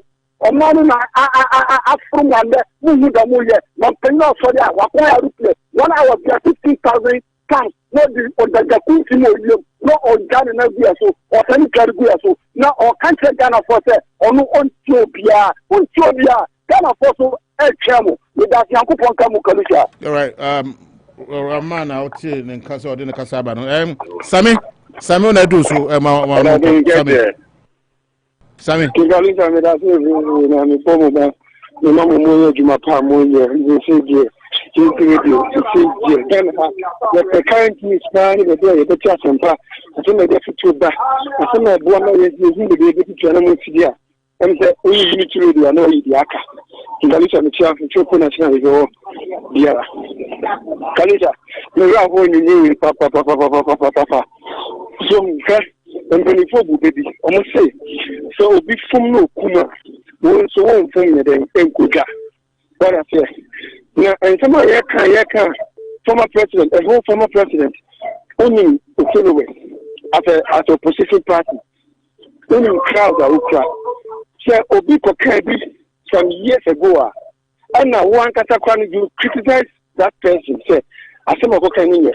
Ghana for the brave, your money to me, I can say, Oman Penia Kufa, Oman, but then no, the flag bearer. As some of Okano, and yet, Sir Gopini or Kasa, Yemubinu, be very happy about that comment. But at the end of the day, no, Ghana fought out to abide and my more in our government. There's some words your issue while retracted. But a whole former president now could just seem peaceful. Now, Kokase, we're trying to say, do or die. What I say, what are you trying to tell your followers? And then I will put an insight into the minds of your followers. Do or die. Now, that the say it's an English, do or die. What is any no, any disease, some of the Panacano, or multi criticizing conscience or a penny, any sort of Casa because over power. I don't know why former President John Mahama, why so greedy? Let me use that word, excuse my word. Why so greedy? Why so tense? That's it. He just still want to be president of Ghana again. I don't know why. Said power. They say former President John Mahama, where is he now? Come on, independence by Ghana. Where is he now? But as a former president, I don't join even where is he now? Kotokani Ephson, where are they now? And it's power na happen. And he plan here they call. And he near they call any other be there, any do or die, any from when no way to what they do. And he near they call. That I never quite young person can almost say yet to Abba and will be quiet when ransom will be quick to be ya. I almost say president to opposition leader and no more inside it will be you. And in this independent do or die. That's a who could just say your first your trouble to do or die. Yes, you are Koyana do not die. I don't know Ube now or no money and almost to Dubai. No, no matter America goes to. What is that to you? Now we just fight if I say police station, do or die. Now, the talk of Kennedy become when you say, your president is another trouble and on I. So I can't say not obedient to what idea. You will die. You will die. Jomotion me a word to write is enough. But we are former president now give what one said the words the outcome. I carry weight into assembly of Mahama that can only year and son of being an wakata because so be from Kuya and it's also Funka. The way I come Ghana phone say you are greedy for power, but I know there is not going to happen. What I say, the Ghana for be decided, no be decided. I know why I can do be, and then you're China. Former president or Kasa, not said, on getting who say, some of make okay, and you yen the baba, and I be able to assume the baba. If you are in training the pizza, not a senior who do okay, not your criticizing. And I also saw the outcome. No, what you want, they miss me okay again, the baba. If you Ghana for better, yes, I do or die, I won't tell the papa a moment, papa. On you, he Sammy, Mama, for no, Sammy. Yeah.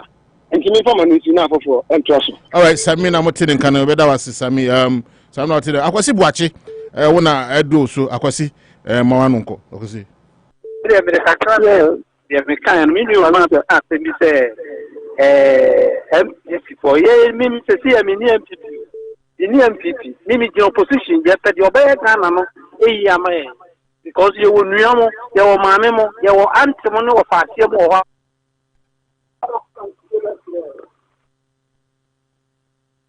Oh, man, you know about that national. What didn't you understand? I dream past. Ever go, man, of mine.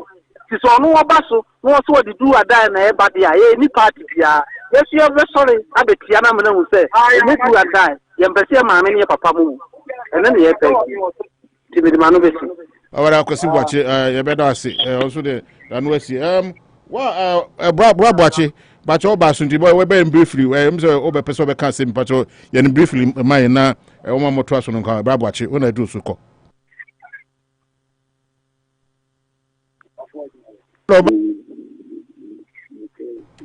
Hello, Babachi. What's the come and inquire? Hello, Babachi. Hello. Hello, Babachi. Pacho Babachi won't even come. Yeah.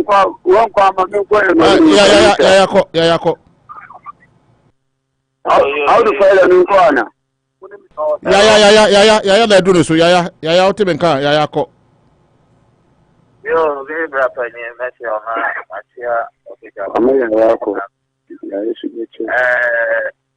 why are we so hypocritical? It's night time there. We should be sincere to ourselves. Do or die, no. What has it to do with the economy? But yeah, Mawanun Kosru, Pejana Kana, voice no from Pawai, Mawanun Kosru. Yeah, make question I may be say. Do or die, no. And the Ukraine farm on the economy, I say, do or die, no. What has it to do with recent insecurity war, my man? Do or die, no. What has it to do with corruption and corruption? Ever said, they were able to defend all die. They were comfortable with all die. Then, or old man, or put minister, the credit, the analysis, and the qualification, and his Mahama, the terms of communication. If you will be said to us, do or die, is it the wrong side? Is it the wrong way and answer you? Ever say, and one my so inquiry.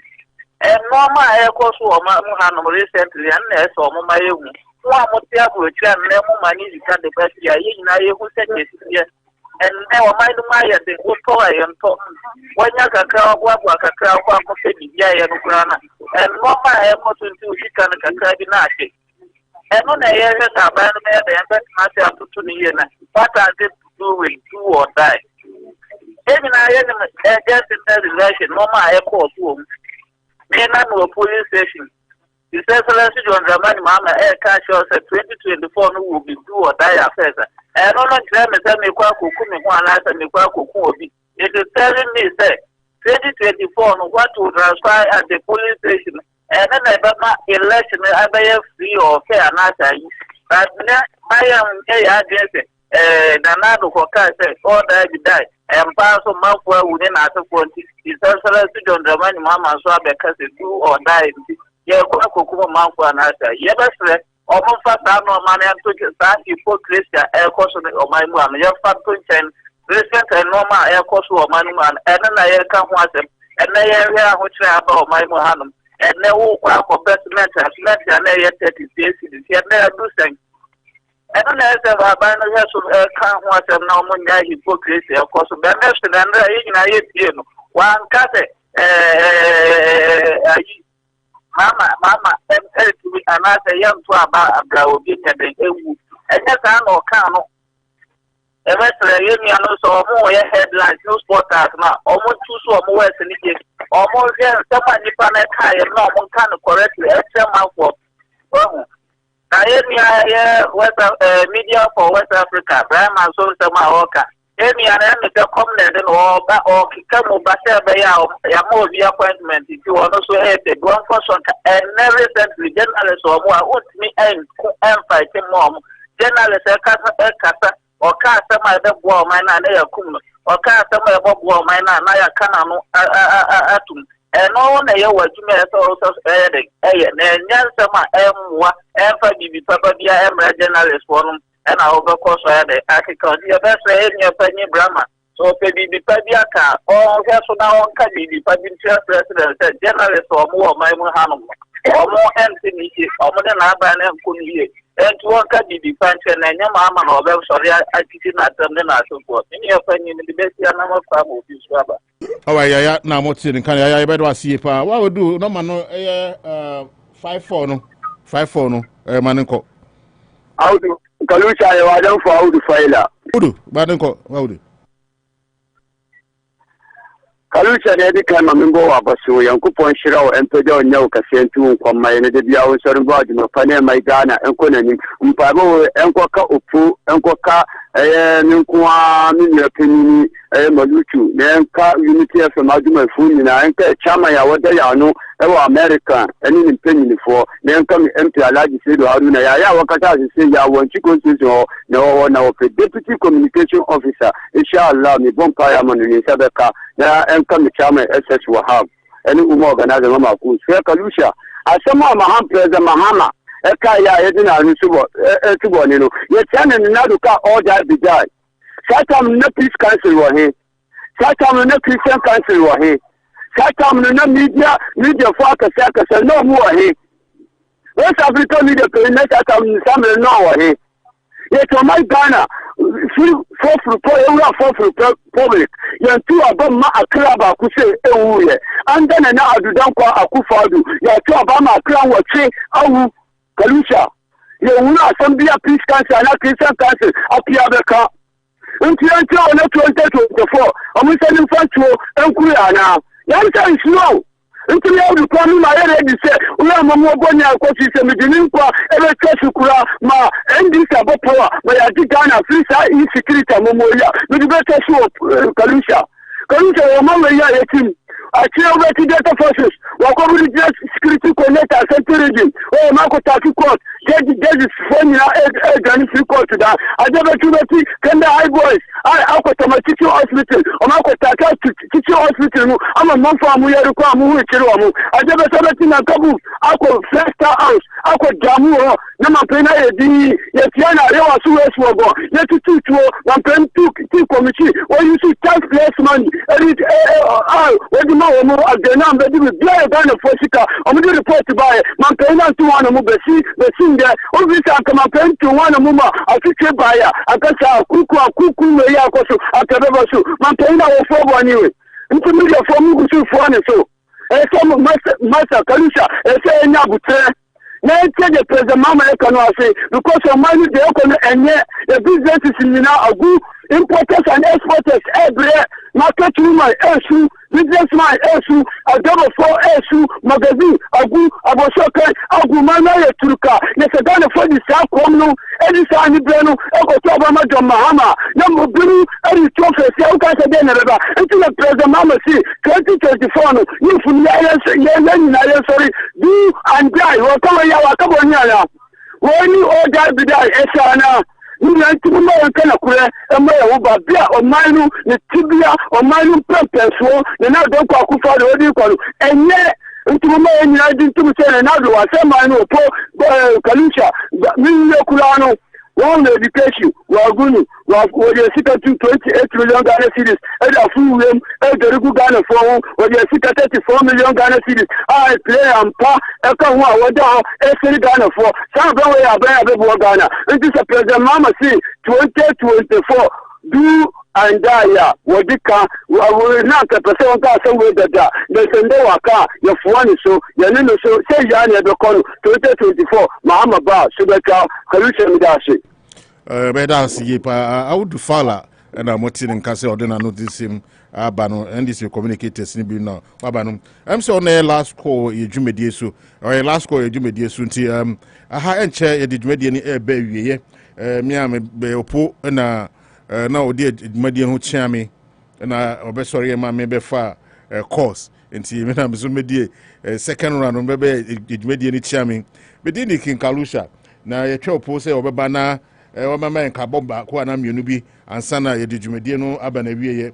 A chopo amaso din kabobako and I say me no be man ansana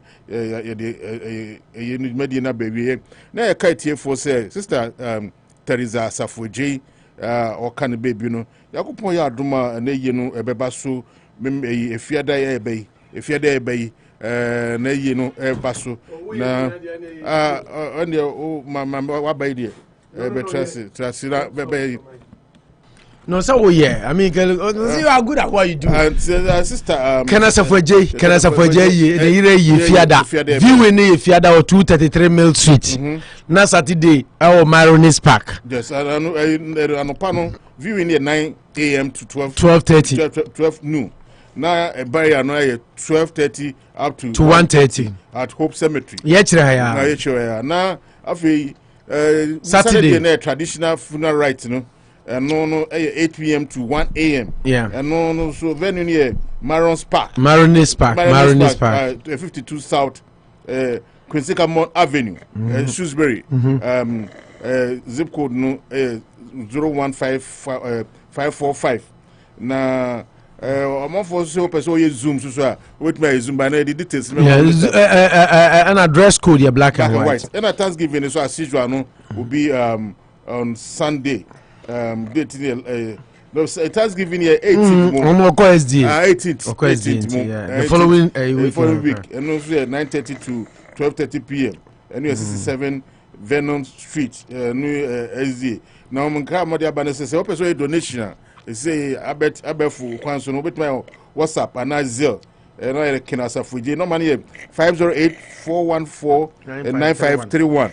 It's so open say, oh, na ebibinti remember ma ho kwan a wabo ade de obetumi de aba wo cash app na zero no man 508-414-9531 enti eno na ensem na de abranti ye Kaluja mamenya masse nso announcement nze Saturday makacho se nyama okrum no okrum pa masse nimpon Mark Chumesi ne Sisira Chumesi nso nze sisi emame ena Mark nso ya se obema oni Mark Chumesi wase boga papa nze wase din boga papa anti enhihye ne nse nyame ya aduma memenda ba ni ye baby aye wafi baby shower ho na ekoso Indian Center 152 Main Street Shrewsbury me onza ye ni mi no kende no wo Maronis Park na wezu wo Indian Center na ni na Shrewsbury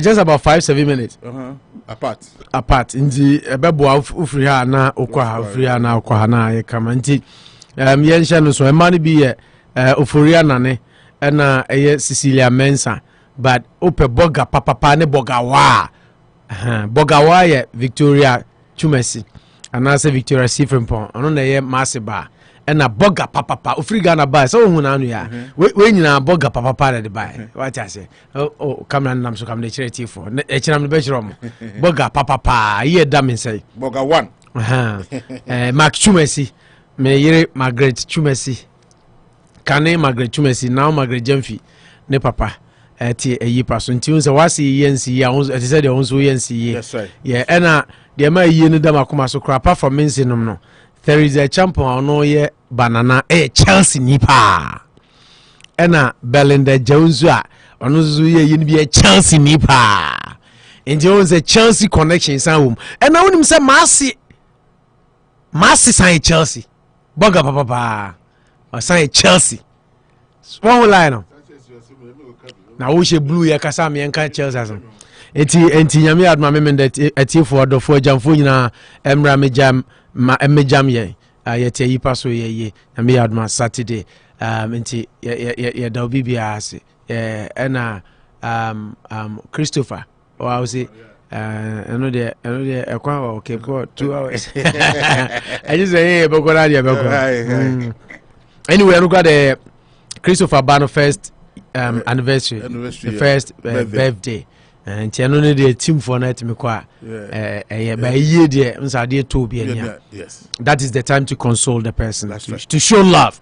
So team mama yenko na enya first na another Chelsea guy ampofo imo ono so or ye weekendi ampofo mo ye no ma me hwe ba bi ekoso imo so ye ne ekoso nti yenko na yenko ta ono so Chelsea or can Chelsea fan club of is it only Chelsea near where ye dey nyama o Chelsea. Oh, there be some announcement nyina okay omotuaka okay Emfa Chelsea Azimbia Emfa Chelsea Azimbia me from I don't know person who indict me Chelsea for this we indict you be say na make keke e china me boss iki akono brofo bia na o kan kire wade o kan ai Crystal Palace I say Crystal Paris I mean zika na zika akono ye so ye mfantini there's fantini and na some sorry yeah inti Samson Ochre Ampofo imo or ye ba inti osha Samson ne papa eye ne ye inti Chelsea fans ni na any Chelsea Football Club fans ni na this weekend ye wa ye Belinda mo ye na esan wo imo so ye inti no ti mo me ensha no so na nkoja obibia ye da mo nyina ase nyame yad mo chena ye no mo be say shade aka de kinkaluja dia Opo ye better was say odi announcement ba ko ana menu bi ababetudwa na sanfa kwanja we so e de ama akunta kwaku fosu belated happy birthday akoja de da no ma ye na so nipa that Frank Oche me say sitting kakra me ba Frank Oche alias odate yeah odate so happy birthday. Yeah, happy birthday. Na you say bibi abetu akosoro. Odate happy birthday. Minia Frank Oche. Odate happy birthday. Masada so ye chia pa ana midweek. Masada so ye chia. You say bibi akoso. Masada so de ono ye bibi abana kama na midweek. Ono wate ase dada. Aha enene edi dwumadie no ebesie.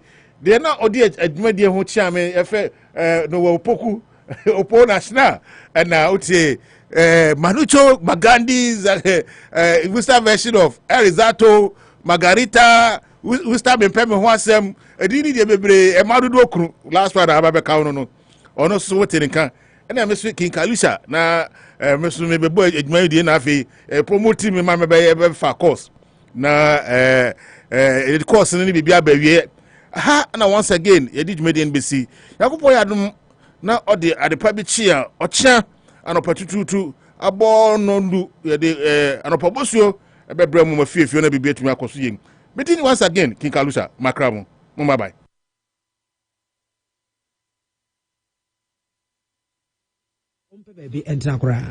President aye otisu yaye mampanyi president Anado Danko Akufo-Addo oye ECOWAS chairman yebeka wo ye president of ECOWAS emra sampanyimfo esesa wo constitutions atena so de no kafa ho omo inaugurate no okọ ho edi sa event